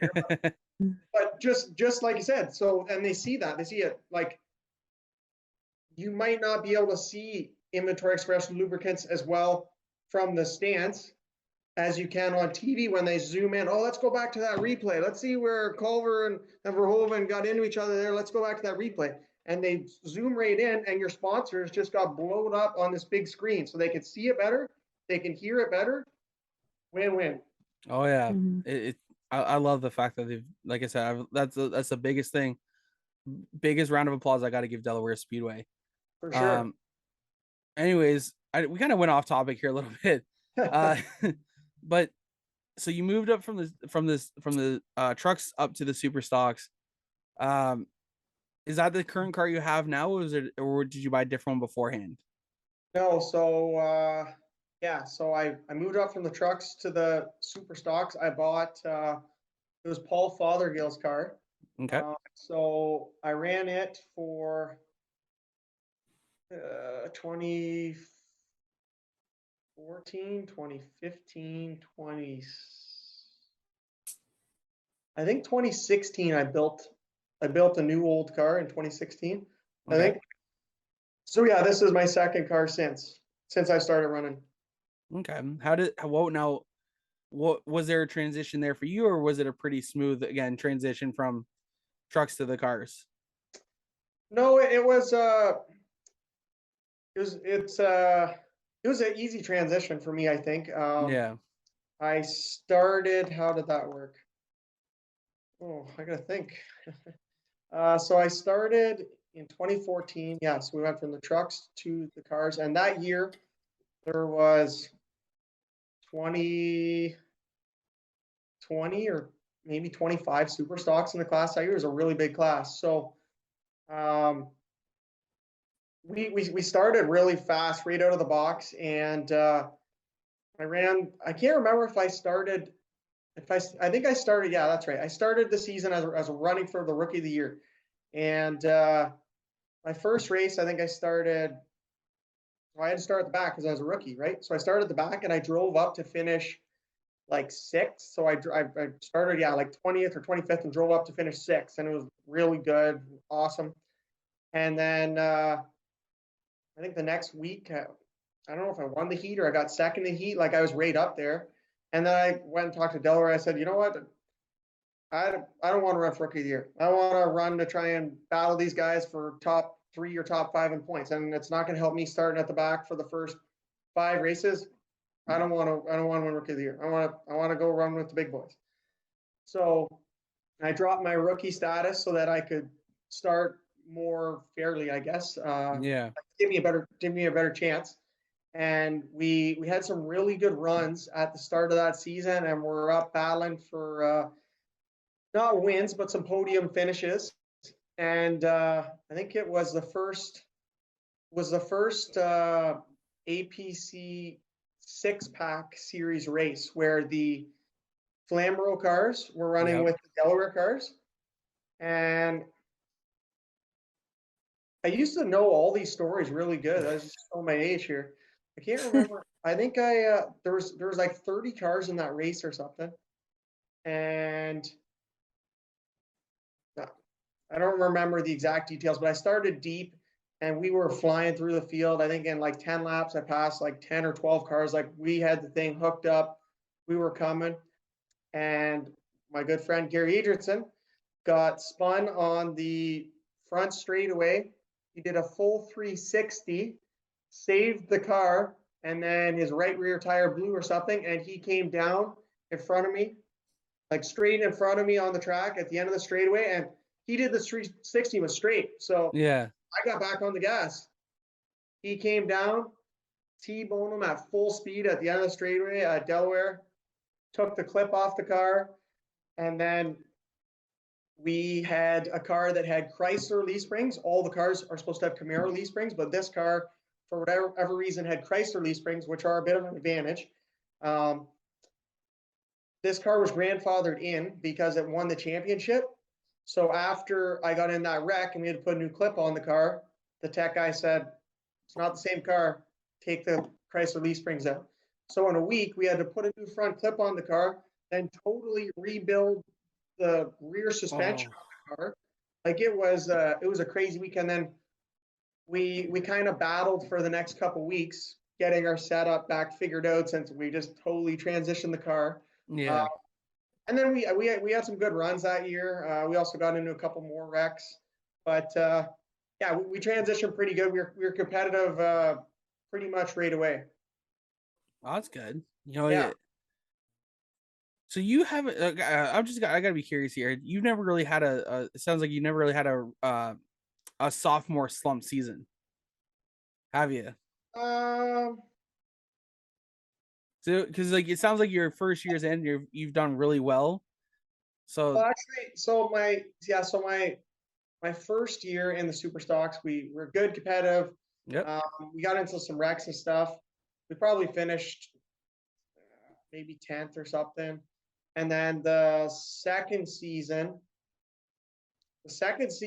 we struggled. We did not have a good year. yeah, Like we I think it was we had 2 or 3. So after my first year, I think it was the second and maybe even the third year. We struck. Okay, that's right. The second year, that's when I went and ran APC and the super stock. So we struggled a bit, but if you know anything about my crew and myself, we do not ever give up, and we fought and fought and fought. And the very last race of the season, the Great Canadian Race for super stocks, I won it. So we had a crappy season, but we kept fighting, and we showed a burst of greatness there at the very end. And then the following season after that, I'm pretty sure that's when I built. I think that's when I built my other new car. We started out building the new car, and there was a lot of cars at that first race. I think there's 25 cars, and I finished fourth in our first race with the new car. And if we had some more laps, we would have been further up too. And I made one little adjustment, and I fought it the whole year. Tried to put it back. Nope. Try this. Nope. Try that. Nope. Try this. Nope. I was going to build another car. I was like, I went and talked to Mike McCall at one point of the season, because I even brought it into them a couple times, and we couldn't figure this thing out. And Joe Lawrence was over helping me. I had all sorts of help trying to get this thing work. We couldn't get to work. And I went to Mike McCall at one point of the season, and I said, who do you know that has a car that I can rent for the last 3 races of the season? Because I've beat my head off of the wall trying to figure out how to make this thing work all season long. I don't care what it costs. I do to a degree, but I don't care what it costs. I want to have fun and be competitive again, because this is terrible. Like, we cannot get this thing figured out. And I probably have a better chance in starting with a car that I haven't even ever seen before and doing well, because I've went so many weeks back to the track on Monday night to practice, Friday to race. Like, twice a week I'm there doing everything I can to get this thing to work, and it just wouldn't work. And now that's the same car I have now that since then I've probably won, I don't know, maybe 12, 15 races with. Like, it was very frustrating why we couldn't get it to work back then, but we've got to turn around a bit since. well, it's good that you guys were able to turn that around. But fighting, like you said, you make one adjustment, and sometimes it throws you out for an entire, for a long time. And it's tough when that happens. And the fact that you were so tempted just to go build a new one and or even throw money at someone's like, let me rent your ride for 3 weeks or whatever, however the season was left, because that's just it makes that much more difficult. Yeah, for sure. So now I got to touch on the APC series here for you. So you came into a pro late models. How did you get into that deal? So that was another interesting story. So how did it come about? Okay. So I saw this series was coming out, and I wanted to be a part of it. I was like, I want to, yeah, you want to, it was at the time the biggest thing in Ontario for racing. So like, I want to be a part of that. Why not? So, I have a lot of sponsors and a lot of support behind me. But I don't have a crazy big bank account that I can afford to go and buy a late model and do it all myself. Like, it's not in the cards. Yeah. So, but I'm also a guy who says there's no such thing as can't. So I knew that I was going to find a way to make it happen. So I went to start looking for a car, and one of my uncle's customers, his name is Alan Gold. He had how'd that work? Yeah, he had a super late model that he ran up in Sault Ste. Marie with his son. They raced up there for years and were very successful. He used to race himself as well, but he had this car for sale. And I don't know how my uncle and him were talking about it, probably because my uncle helps me with my racing all the time. But he had this car for sale, and I don't know where I found this idea, but I had this idea that because he's heard about my racing before, this Alan Gold guy who I'd never met before, but my uncle said that he wanted to help me with my racing at some point, and I heard of some rumblings about him, but nothing ever really came about. And I knew he had this super late model for sale, and I knew the Sears was coming, and I was like, well, maybe there's something here. So I went to his house to look at this super late model for sale with absolutely zero intentions of buying it. I was trying to find my new friend that I could go racing with, and we could work together and make a partnership. And somehow I smooth talked him into buying a pro late model for me to run in the APC series, and then his son would run it in the Delaware Weekly series. So we somehow got together, and a kid that he's never met before, he bought this car for, and it wasn't free. I had to rent it off him. It was a deal, but Yep. He was a car owner, and I rented it off him, and it sounds like a business deal, but we became pretty good friends very quickly. Alan's an awesome guy that's still on my pit crew today and helps me with my racing. He's my motor guy. He's the crew chief on our car. He's awesome help. One of the smartest guys I know. So yeah, we talked about getting a car, and we bought, it was Scott Lindsay's old car that it went around in a bit of a circle to a couple people and didn't race for a couple years. And Luke Ramsey had it. Luke Ramsey and Jamie Cox had it. Yep. So we went and bought it there, and that was a funny story about that. So Alan right now is I'm pretty sure Alan's 73 years old. You would never tell it when you look at him. He's in awesome shape. He's working every day, but we were going to get this car. We're going to look at it, and as we're leaving, we're talking about the price, and I can't remember the price. I'm just going to throw a random number out there. So like Luke Ramsey maybe said, 25 grand, right? And I was like, oh, okay, yeah, 22 grand. Yep, okay, yeah, I got you, 22 grand. And then he's like, no, 25 grand. And I was like, yeah, no, 22, it's okay. And then Luke's like, no. And then I was like, sorry, I'm old, I can't hear sometimes. Like he kept going, and I'm like, and I don't know Alan very well. I'm like, Alan, just like, come on now, like, what do you? And Luke's like, hey, you're not that old. I'm not falling for that. You heard what I said.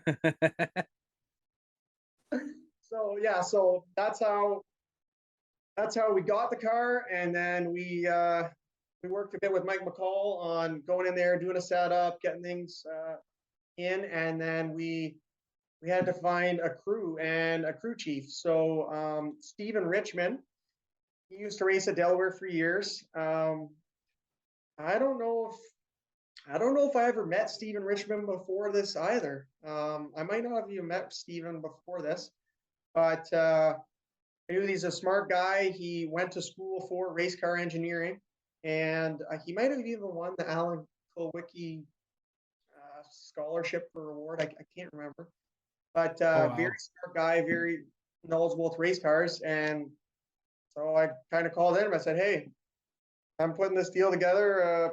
I need a crew chief.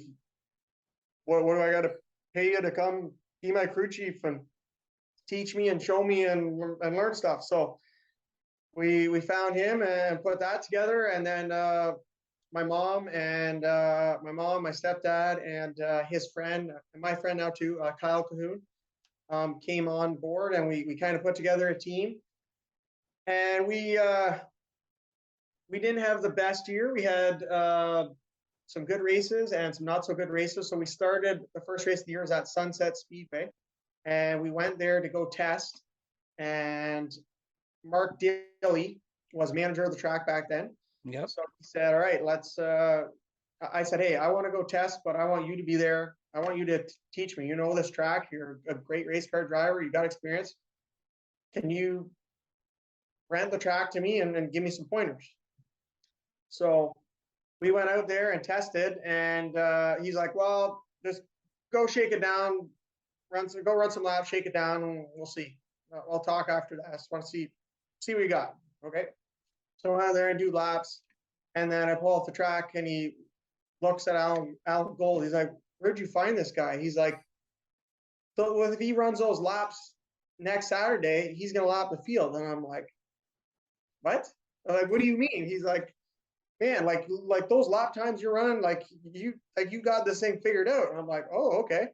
He's like, here, get my truck. Let's go look. There's a couple things you can clean up here and there. So we go and we run these laps and whatever. And I guess we were running really good, fast laps right out of the box, but like it felt pretty tight. I'm like, he's like, how's the car? I'm like, I don't know, it's pretty tight. Like, I don't know. Like, well, look how fast you are, man. Like and I'm like, oh, it's pretty tight. No, you're not touching the car. Okay. And then we come back with 30 cars on the track and a lot more rubber on the track. And the car went from tight to tight, dump truck tight. Yeah.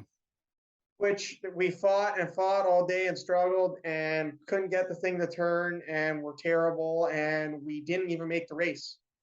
So it's that's where I've learned right before where I say I'm one that likes changing stuff, where some people are like, oh well, just leave it. It's like, no, it's also hard too. It's very hard, and I've caught in the trick before too, where you go out and you run and you're like the fastest by like a tenth or two, and then they're like, someone's like, oh, how is it? And I'm like, well, it's a little tight, but like, look how fast we are. It's like being fast is one thing, being able to pass is another thing. Yeah. Be the fastest car out there. If you can't pass anyone, might as well not even pull on the track. So we struggled for that first race. We missed it. I think the second one was Lamborough, I want to say. And I've gotten a lot better. I was not a good qualifier. Like we would run, depending on the track, we would run somewhere in the mid-teens speed-wise, or some races where we were a little bit better. We were sometimes in the top 10 in practice. But qualifying, like almost every time I missed it in qualifying. And I always brag, or I bragged at one point when I was at McCall's working on one of my cars or picking up parts to Jeremy Noon, who works at McCall's, that I was the winningest driver in the APC series that season because I won 3 last chance races. I didn't make it in the first go. I won the last chance races, so that was my little joke and way to laugh about sucking at qualifying. So we won a couple last chance races. We had a good run at Peterborough. We again qualified 23rd out of 24 cars. Started at the back. Drove from last up to 7th with 10 laps to go. I was on J.R. Fitzpatrick's bumper, battling in for 6th. And Jamie Cox got into me coming off of turn 4, and I spun. And we came back up a couple more times in the last 10 laps and got in some more incidents. And it didn't end up being a good night, but that was probably our best run. We were battling for I don't know if we would have got to the top 5, but 6th or 7th place finish. Anyway, so we had a really good run there. Another race at Sunset, I think I got 10th at the one Delaware race. There's a lot of carnage there. We didn't have the speed to get 10th, but I think I got through with some carnage.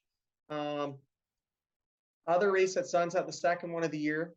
Went out for first practice and we broke an axle. Came in, pouring an axle from, I think, Jamie Cox. Went back out there. We were, I don't know, 6th or 7th on the speed charts, and Matt Pritico was the fastest in that practice. I remember he's the fastest in that practice. I was 7th fastest, but I remember in the one session he was in front of me by a straightaway, and I caught him a full straightaway. So I might not have been the fastest single lap, but consistently, like, we were good. Yeah. And we got our race tires. My stagger was an inch different than it was in practice, and the car was terrible again, and it was very, very frustrating. So it was, that's a tough series. Like, I never drove a pro late model before, so for me to think I'm going to jump in there and light the world on fire, especially with not an established crew or an established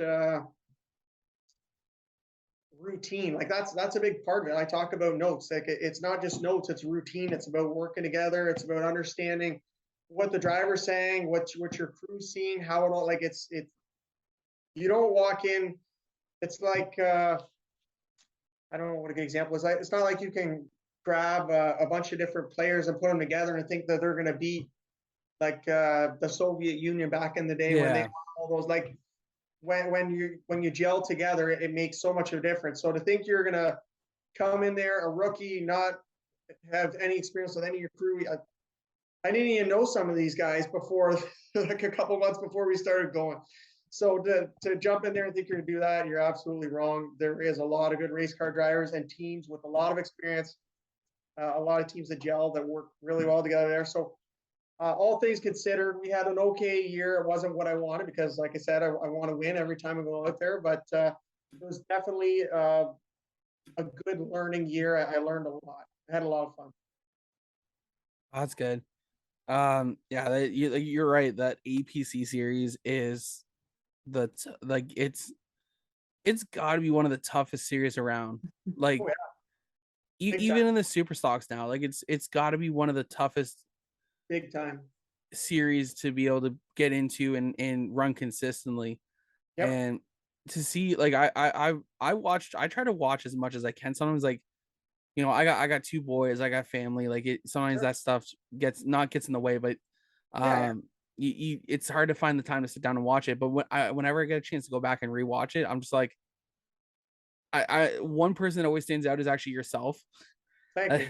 One person, you know, there's a few other guys I guess Chenoweth, Dyson. There's a few guys that really just stick out whenever I'm watching the races.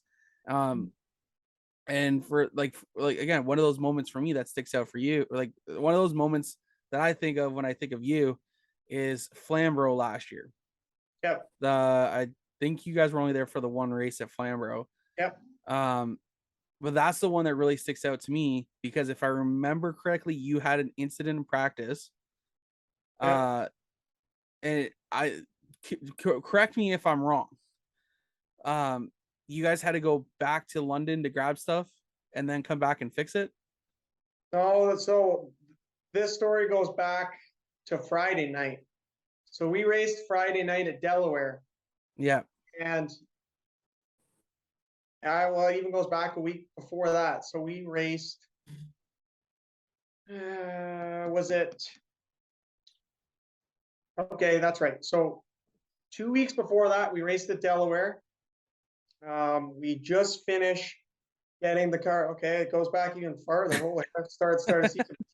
Goes back even further. Yeah, so I'm pretty much giving you guys a rundown of my whole year last year. So like I said, those first 4 races, we won 3 of the first 4. It's like we couldn't do anything wrong almost. It was so good, but like I said, roller coaster, right? It had to come down. It sure came down quick at Peterborough Speedway. I did 2.5 laps, and we were on a tow truck heading back to London. It was not good. So we spent the week getting the car fixed back up. Went out to Delaware that next week. We got it perfectly put back together. Like, the thing was fast right out of the box. And we started 5th in the race. We're working our way up, or we started 7th or something. I was working my way up to the front. I got up to 3rd in like 2 laps. And the couple cars that were in front of me, the way they do the invert, were slower on the speed charts than I was. So I was pretty confident if I got by them, and I had a very good chance of winning that race. And I was passing Ride and Lapsevich on the front straightaway, and I think I'm not sure if he thought that he was clear and went to pull behind me, but he hooked me in the right rear, and I went straight in the outside wall took the front clip off the car. So we worked for the next week and a half. Actually, we had an off week. I think we worked for the next week and a half, getting the car all put back together. Went, tested, awesome. Go and practice the next week. Fastest car, the thing's hooked up again. Like it was, like we did a really good job. Notebook, right? So we did that, and I was kind of frustrated because the way they do the invert with starting some of those slower cars at the front, it gives everyone a chance, but some of them were so slow that it was almost dangerous. And I mentioned it to one of the officials. I said, like, some of these guys are rookies and they're so slow, like it's causing wrecks. Like I literally did not sleep for the last 2 weeks and spent so much time and money getting this thing fixed. I just don't want, like, everyone's a rookie and they have to learn. And like I said, I had years where I struggled and I wasn't fast too. So like, I totally understand all sides of it. But how is it even fun if you're a second slower than everyone and you're driving? There's no way you're looking at your windshield. It's all mirror and you're trying to figure out, you're just trying not to get run over. Yeah. Right? So I'm like, is there any way, like, can you guys change this up a little bit where we're not going to wreck so many cars? Like I can't wreck my car again. And nope, this is how we're doing it. And then, so the way they inverted it were the 4 cars for the heat race, the slow heat race, would start at the front of the feature. And one of those cars failed tech. So they moved the 5th guy up in there. And I said, like, now we're even getting another even slower guy. Like, you're just asking for problems. No, that's how we're doing it. Okay. You guys make the rules, so I gotta respect it. So after spending 2 weeks of working so hard on the car, we got it back working as fast again. On the back stretch on lap 1, you got rammy fast guys who want to get to the front before anyone else, so they have a better chance of winning. Run over a slow lap car. I had to start far back because I was the points leader or won my heat or something. Huge wreck in front of me, absolutely nowhere to go. Car was absolutely destroyed. Lap 1. Bring it in the pits. Joe Lawrence, Paul Giannoli, Chris Lawrence, my crew, we all go at working on the car and get it fixed to go back out there. And I ran some more laps to get some more points. Then we went straight from Delaware to McCall Racing. We left McCall Racing at 5:30 in the morning. I stayed there all night. 5:30 in the morning, we left McCall Racing. I got back home at 6. I went to sleep for 45 minutes, got back up, worked all morning, and I should definitely be including my crew here. So Paul Giannoli and Joe Lawrence stayed up with me all night too. My wife was up with me all night, helping, doing anything she could. My dad, my uncle, all night. So yeah, I slept for 45 minutes, got back up. They slept in a bit. I guess they got 2 hours of sleep, and then they came over. And then my mom and stepdad were helping me in the morning as well with my dad and uncle who came over. We worked all day. We pulled into the track at Flamborough. The super stocks were lining up for practice. Yeah. We unloaded it off the trailer, set the tire pressures, got up there. It was a smaller crowd that week. Yep. There's probably only 18 cars, I think. And we were like 15th on the speed chart. I'm like, oh man, no way. And not after all this. So then we work, we make adjustments. I come across the stripe, like 4th fastest on the board. After all, we were working so hard. Like I think we went from like 15th to 10th, and then made more adjustments again. Then we were like 4th. So across the stripe, yeah, P4, nice. And I'm like, I want to make sure I feel this, like feel all the cars handling. I do a couple more laps. The very next lap, my rad cap popped off, which to this day we still do not know. We always, and that's on our checklist to check every week. And that rad cap was tight. The rad cap popped off, water shot out of my rad onto my right front tire, straight into the wall. Every piece of the suspension on the right front was totally bent and destroyed. We pull it in the pits. crash on it. So I've got Lane Zardo's crew is giving me parts. Jason Parker's giving me parts. Mike McCall and Joe Lawrence are over there helping me work on it. Myself, my crew, we're all going hard at getting this thing back together. We get it back together in enough time that on the way, like, so we finished putting it back together, rolled over to the tech shack, scaled it to make sure it was somewhere close, set the sway bar. I went directly from tech into line to go qualified because my group was up next because I was the last group, thankfully, because we were fourth fastest. And that's what I say to Mike McCall when we're pulling into the tech shack. So I'm like, so I just shake this thing down or what? He said, no, you go in the bowl. I'm like, okay. So we went out there after completely rebuilding the right front suspension in like an hour and a half, and we qualified third. Like it was that was one of my cool stories in racing. Like that was pretty cool. Like again, that's another moment where chills happen. I remember coming on the radio there and yelling at my crew, right? That's why we don't give up. That's why we keep fighting. Because we lost the APC quick championship by 2 points last year. Yeah. Because we put ourselves in that position because we fought every single time anything went wrong. We didn't give up, and we gave ourselves a chance. Absolutely. And like that, like I said, like that's the one memory of you like that stands out in my mind is seeing you guys wreck in practice, get the car back out there and qualify up front. You get points for qualifying too. So it was I think you ran around the top 5 for most of the day, I think. I finished I ran 5th for most of the race. I ended up finishing 6th. Yeah. Pretty good bounce back. and to me, like I was there with the CVMs because I do their media. Yep. And so for me, I'm just like, like our guys were running or we weren't running at that time. I think our race series was down. So I'm like, might as well enjoy the races. So, and they see you go out there and I'm watching that black and orange number 1 go around. I'm like, for a guy who wrecked in practice and to me, it looked like you hit the wall pretty good.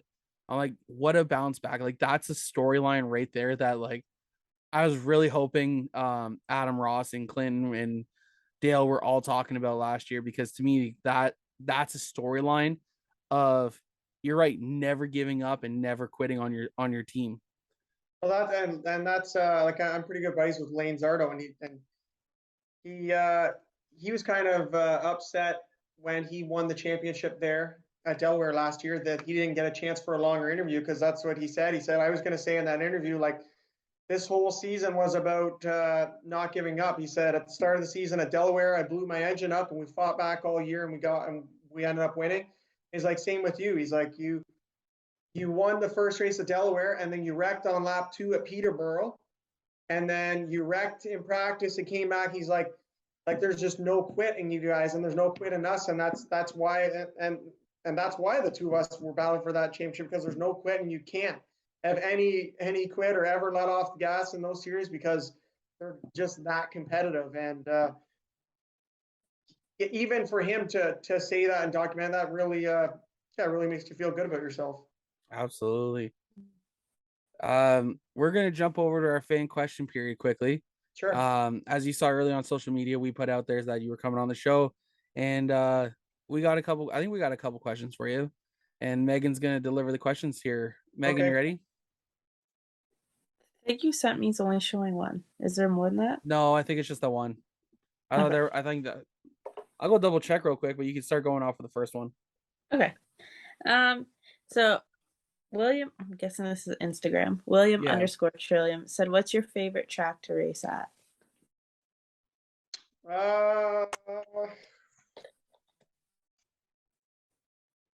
Jukasa, gotta be Jukasa. We raced there. How many times we raced there? I think we raced there 1, 2. We raced there 3, 4, 5, either 4 or 5 times. 4, okay, actually, that one.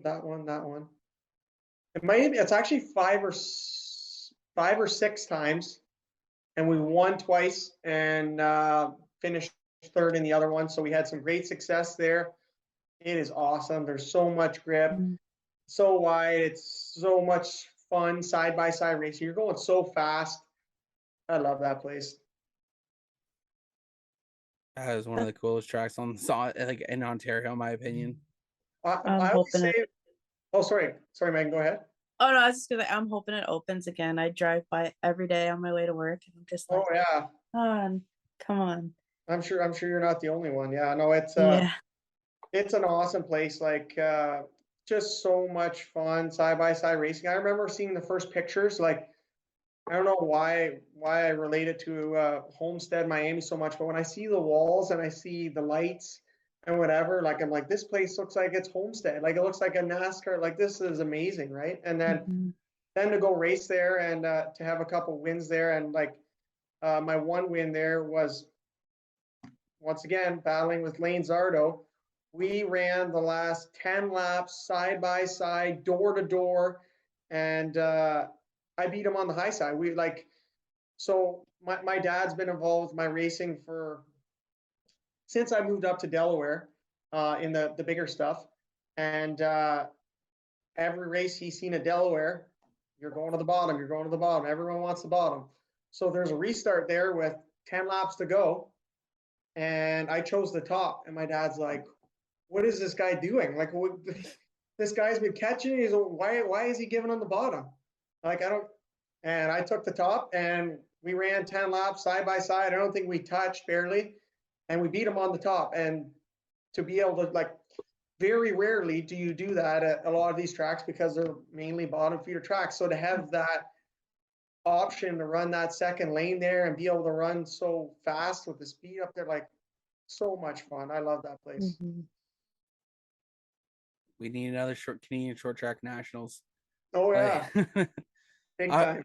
I would love to see like I don't get me wrong, I love the pro lates, but I would love to see like a week's worth of racing go onto that track. Oh yeah. Like it's awesome.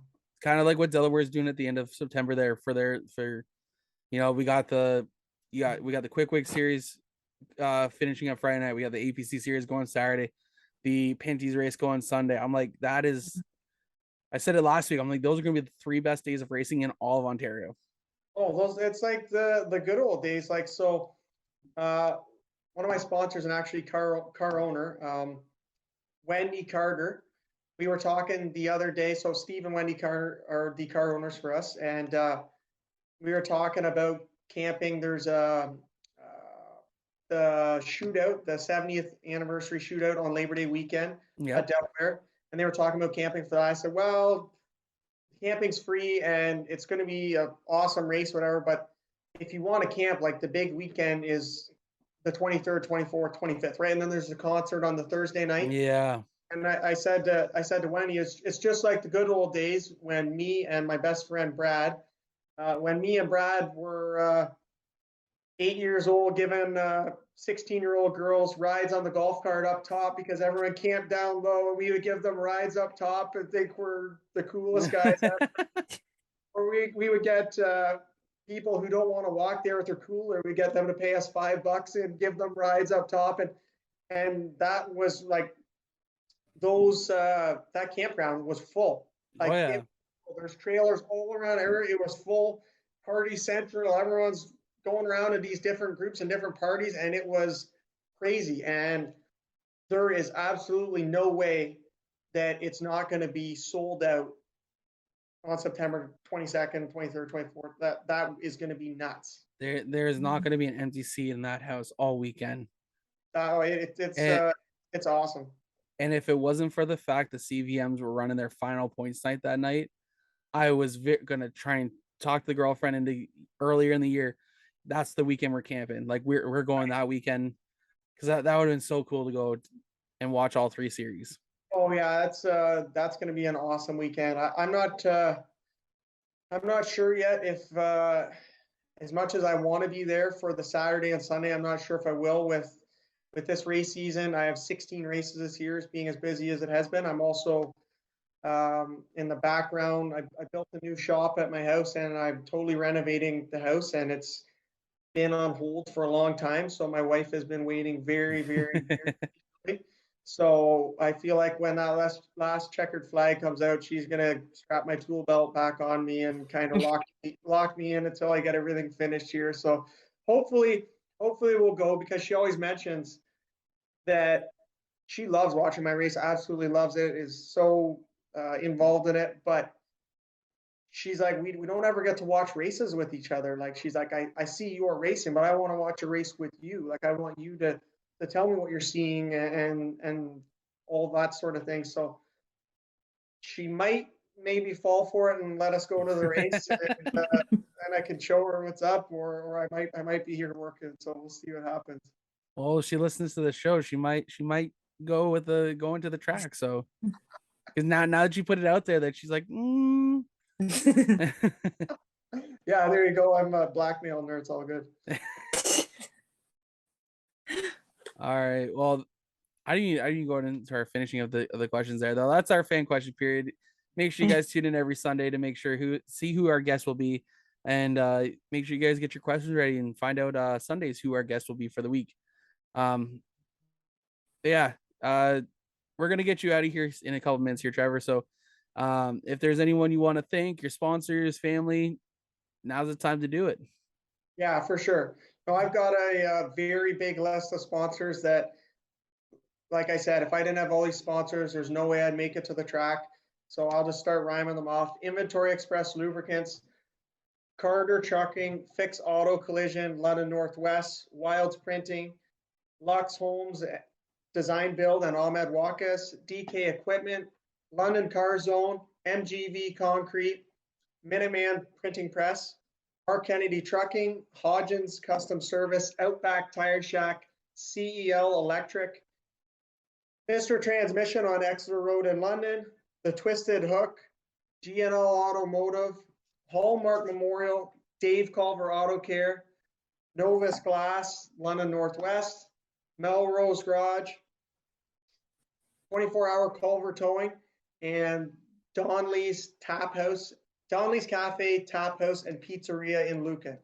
I have so many people that I have, like, you can't do this deal alone and have all those people. It's absolutely humbling. And then I have to thank my family, my mom, my dad, my stepdad, my brother, my uncles, my wife. I'm not sure if I said her or not yet. Better make sure. My wife, she is huge with everything. My my crew, Alan Gold, Tanner Peary, Daryl Stanley, Mason Culver, Greg Edgington helps me in the shop. Got to thank him for all his help. Joe Lawrence, Mike McCall. I'm probably forgetting a couple. There's so many people though I have to thank. I got to thank all my fans and friends who came out on Friday for Pack the Track Trevor Collver Fan Night. So my wife thought of this idea a couple years ago where we bring as many fans and friends as we could to the racetrack, and we brought 550 fans to the racetrack. The people that I know, neighbors, friends, family. Yeah, we brought a ton of people to the racetrack. We sold some T-shirts, hats. Kids came down for autograph sessions, pictures. It was a ton of fun. So I got to thank everyone who supports me, because I'm going to brag here. I don't think anyone has as much support as I do, and I'm forever grateful for that. That's awesome. I love the fact that you were able to bring out 550 people to the track. It was cool. For a night of racing, and that is really cool. It was awesome. So you said you had T-shirts and stuff like that. Can anyone just order them, or do they have to? So if anyone, I guess the first step to that is everyone has to follow me on my Facebook page, Trevor Collver Motorsports. And if you follow me on that page and send me a message, yeah, we do sweaters, T-shirts, hats. We've got some women's tank tops, women's V-necks, onesies for kids. some small t-shirts for kids, youth sides, t-shirts, koozies. We got beer koozies. I think we still have some orange Solo cups left. They are orange Solo cups, so we put a black #1 on. I think that's kind of all of our apparel. Yeah, and another, there's a great time for me to do a shout out there. So Wilds Printing, my printing sponsor, does such a good job with making us look good on and off the track with all the apparel and making the race car look as good as it does. And with the fastest stickers in Ontario, gotta do a big shout out to Jason Wilds and Wilds Printing for all the help he does with that. That's awesome. I think I may have to I definitely may have to reach out to you and see about a t-shirt. Thinking this thing. You have to twist my wrist. It's all good. I was gonna say both of us, we love our racing apparel. So like, awesome. If anyone comes on, it's like they're wearing their own merch. I'm like, do they have any? I've thought it the whole time that we're on here. I'm like, do I ask or do I just wait? That's awesome. Yeah, sure. we'll definitely be sending a message. Yeah, awesome. Well, Trevor, we want to thank you for jumping on with us this week. It was definitely great having you. I don't think we touched on as much as I wanted to, so maybe next year we're gonna have to bring you back on and finish off our conversation. If you ever want to come back on, you're more than welcome to. We're always willing to have people come back. We've had Wally Wilson and Cameron Thompson like 3 times now, so cool. they're kind of battling to see who's on the show most. That's awesome. So yeah, if you ever want to come back, just feel free. We can we'll get you on the schedule. Yeah, man, thanks a lot. Well, when's your next race so that we can we race the next 5 Fridays at Delaware. So we race next Friday, it's point race. The second Friday after that is the shootout, which is show up points, and then 2 more to finish off the season for the Delaware weekly series. And then the last one on the 23rd is the finale for the Quick. All righty. Well, I'll be definitely putting it out there. Make sure you guys also tune in. You guys tune in to Rogers TV London, as well as you can search up Delaware Speedway on YouTube, where you guys can also find the live races right there on YouTube, which is very handy for people who live outside of London. 100%. I gotta touch on that too. I keep rambling on here. No wonder. That's all good, man. So the company I work for, one of my sponsors, CEL Electric, we have 6. Here's another plug here. See, I keep sliding. So we have 6 branches throughout Canada. We have a branch in BC, 2 branches in Alberta, 1 in Camrose, 1 in Calgary, head offices in Saskatoon, Saskatchewan, then 1 in Winnipeg, and then the London branch, which I work at. And I was talking to our national safety coordinator on Friday, and he's coming to visit us. He comes around all the offices, and he's coming to visit us next week. And I said, "Oh, you're a week late, Davide. If you would have come this week, you could have come to Pack the Track Trevor Collver Fan Night." He's like, "What? What is this? What is that?" And I told him. He's like, "Oh, that's crazy." And I said, "You can watch it." He's like, "What do you mean?" I said, "It's live on YouTube." He's like, "No way." So then he sent it out to everyone in our company and sent an email out. He's like, "Our very own Trevor Collver is having a fan and friend night at the track, and this and that, whatever. It's on Rogers on YouTube." And I sent him the link. And I'm not saying that that I was the complete reason, but I feel like I helped with a couple people. When I was talking to Rogers TV after the race, they said that was the most views they've ever had. They were up a little bit. So that's why it is great that they have this other avenue to get people involved in watching it.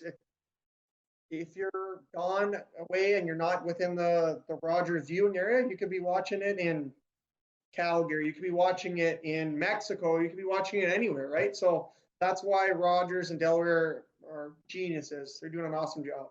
Absolutely. Mm-hmm. Well, we'll definitely be watching it, and good luck in your next few races here. And good luck and we look forward to seeing where you end off the season. Well, thank you guys for thanks for having me. Thanks for the good luck messages. And yeah, very honored to be on the show, and it was a lot of fun.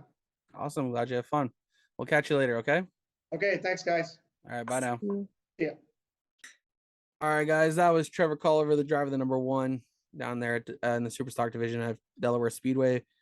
As always, we want to thank our guests for coming on. It was definitely nice having Trevor on because he told a lot of stories, and I didn't get to some of the questions I wanted to, which is fine. But that means we get to bring him back on another time.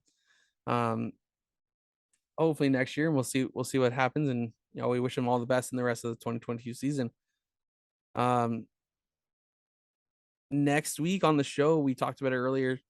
Rick Mitchell is making his debut on the show, and Megan Mitchell is going to be our main interviewer that night. So I'm excited to see how this goes. We're throwing you a lot more responsibilities towards your way now, eh? Mm-hmm. Are you excited for it? I am. I feel like, when I did it with Scott, I was still like iffy on it. Like you were not still iffy, green, yeah. but yeah. And then when I did it with Claude, it was better. And I mean, doing it with my dad, it should be a lot easier because he's my dad. I talk to him every day. Like Exactly. He's my dad. That's all I can say. Now you're just gonna have like a fly on the wall and myself. Just be like, what they saying? That's what I told him. Like, just act like it's just a conversation between me, you, and John. Like, just any of our typical conversations that we have on a normal weekend. Like, exactly. And it'll be all good. You don't have to worry about who's going to be listening on when it Tuesday comes out. I mean, just at the time, just worry about have it just the three of us. Exactly. Right. That's all I do. I'm looking forward to that.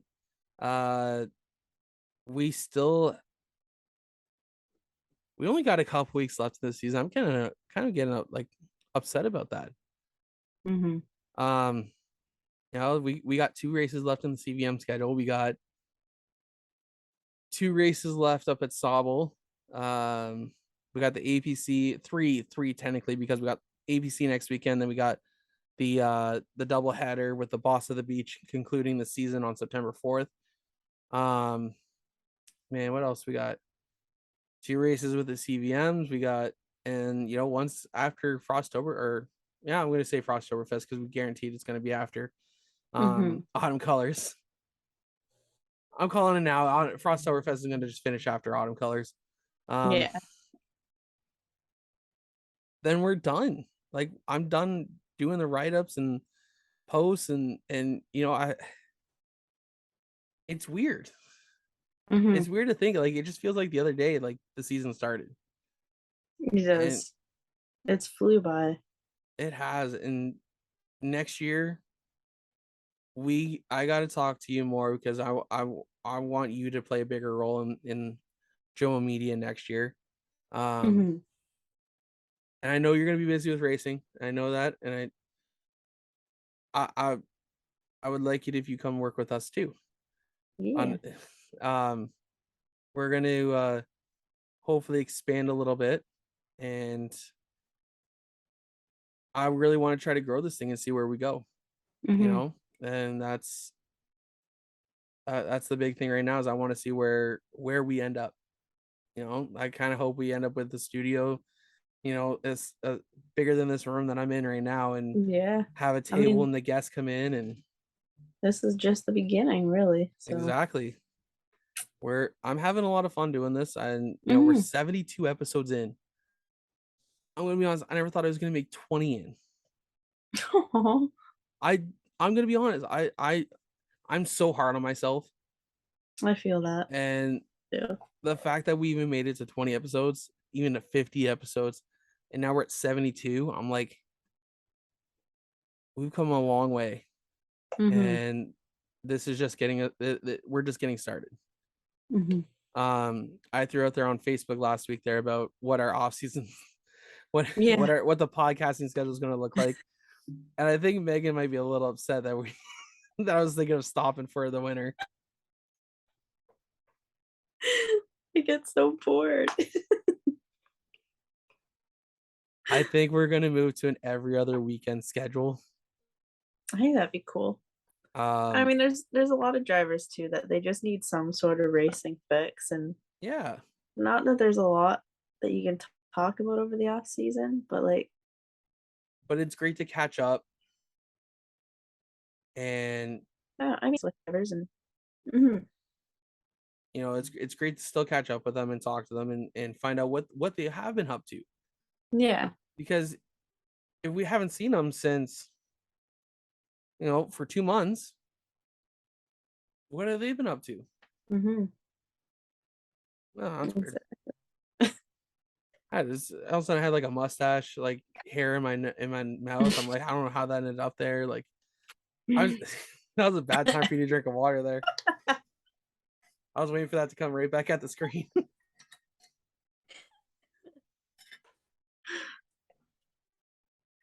Oh boy. We still have one cup. We still have one Joe Media cup. So if anyone's looking for a cup, we still got one in stock. We're gonna probably put an order in over the off season. Like I said, we're gonna start stocking up. Mm-hmm. That's the plan. Is we're gonna get it. I gotta talk to your sister, see if she wants to do a design for us, for a Joe Media shirt, and yeah, I already love what your sister does with our banner, and you know we're already. I got her. I want her to do the calendar again this year, or she didn't do it last year, but I want her to do it this year, and give her own flair on it. I love what she does. So, does she have Facebook or yeah, she just got a Facebook page.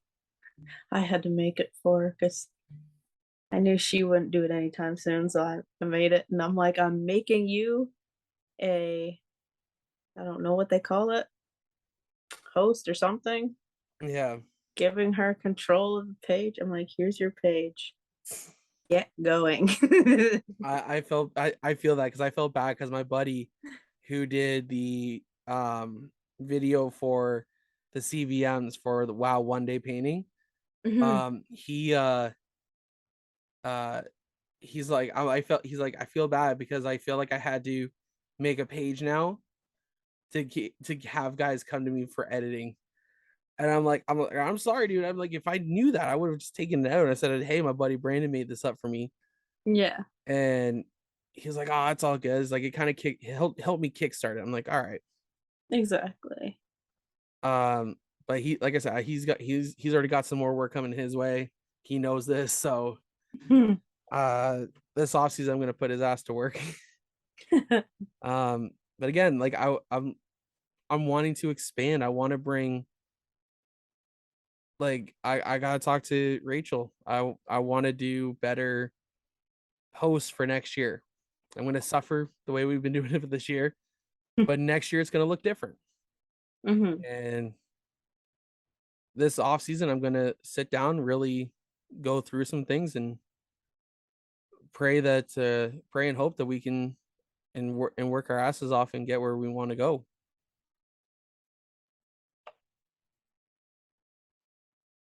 You Definitely. know, I want our posts to look a lot more professional than what I have been doing, and I feel like I need to step up. So, Rachel, if you're listening, get ready for some off season work if you want it. I'm sure she'll take it. Yeah. I know she's Uh, been doing some stuff for, I mean, she's mostly been just kind of getting her feet wet working for like us, you, yeah. Scott. She's doing some stuff for Caitlin, so it Hey, gets her some good experience and yeah. gets her into the field that she went to school for. So, and I mean, Exactly. I don't know if I'm biased. I think she does an incredible job. So, Look at the banner we got. yeah, You know, I feel like with her design, I felt like the banner is too small. I feel like I needed a bigger size, and you know, and I remember her telling me, is like, she can resize it to whatever I need it to be too. I'm like, hmm oh, this is gonna be, this is better. Actually, I'll make it the size of a blanket if you want a blanket. Oh God, no, I want to get some proper designs made up for hats and t-shirts, and so when we head out places, we can rock our Joe Media gear and Mhm. and look as good as we sound. Heck Well, yeah. I won't. I'll look better than I sound. So. Oh boy, we're. I'm the opposite. I sound better than I look, so. I look worse than I sound, I think.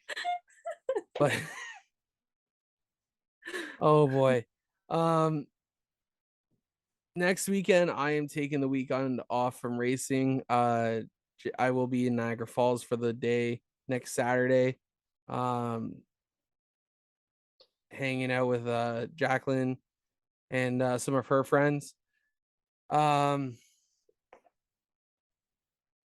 gonna be back at you're gonna be back at Flamborough with the Pure Socks. Yes. Yeah. I really don't have much else for you now to think about. So what do you say we just sign off and get the heck out of here for the night? Sure. All right. Thank you guys for listening to episode 72 of the True North Racing Podcast, brought to you by Joe Media Promotions. On behalf of Megan Mitchell, I'm John Morrison. Thank you guys. Make sure you guys also like, comment, share, subscribe. We are available on Anchor, Apple, Google, Spotify, YouTube.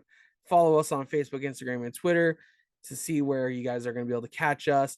And I feel like I just missed something, but that's it. I'm done. I'm tired. Let's get the heck out of here. My name is John Morrison. We'll see you guys later. And Megan Mitchell. I just butchered that so bad. You do better than I do. It's fine. Oh my God. Hope you guys all have a safe and happy week. Enjoy the races next weekend. We'll see you guys next week. Bye now. Yes. Feel the vibe going into overdrive. Drop the flag, then the car zooming by. Hey, True North Racing. Let's go.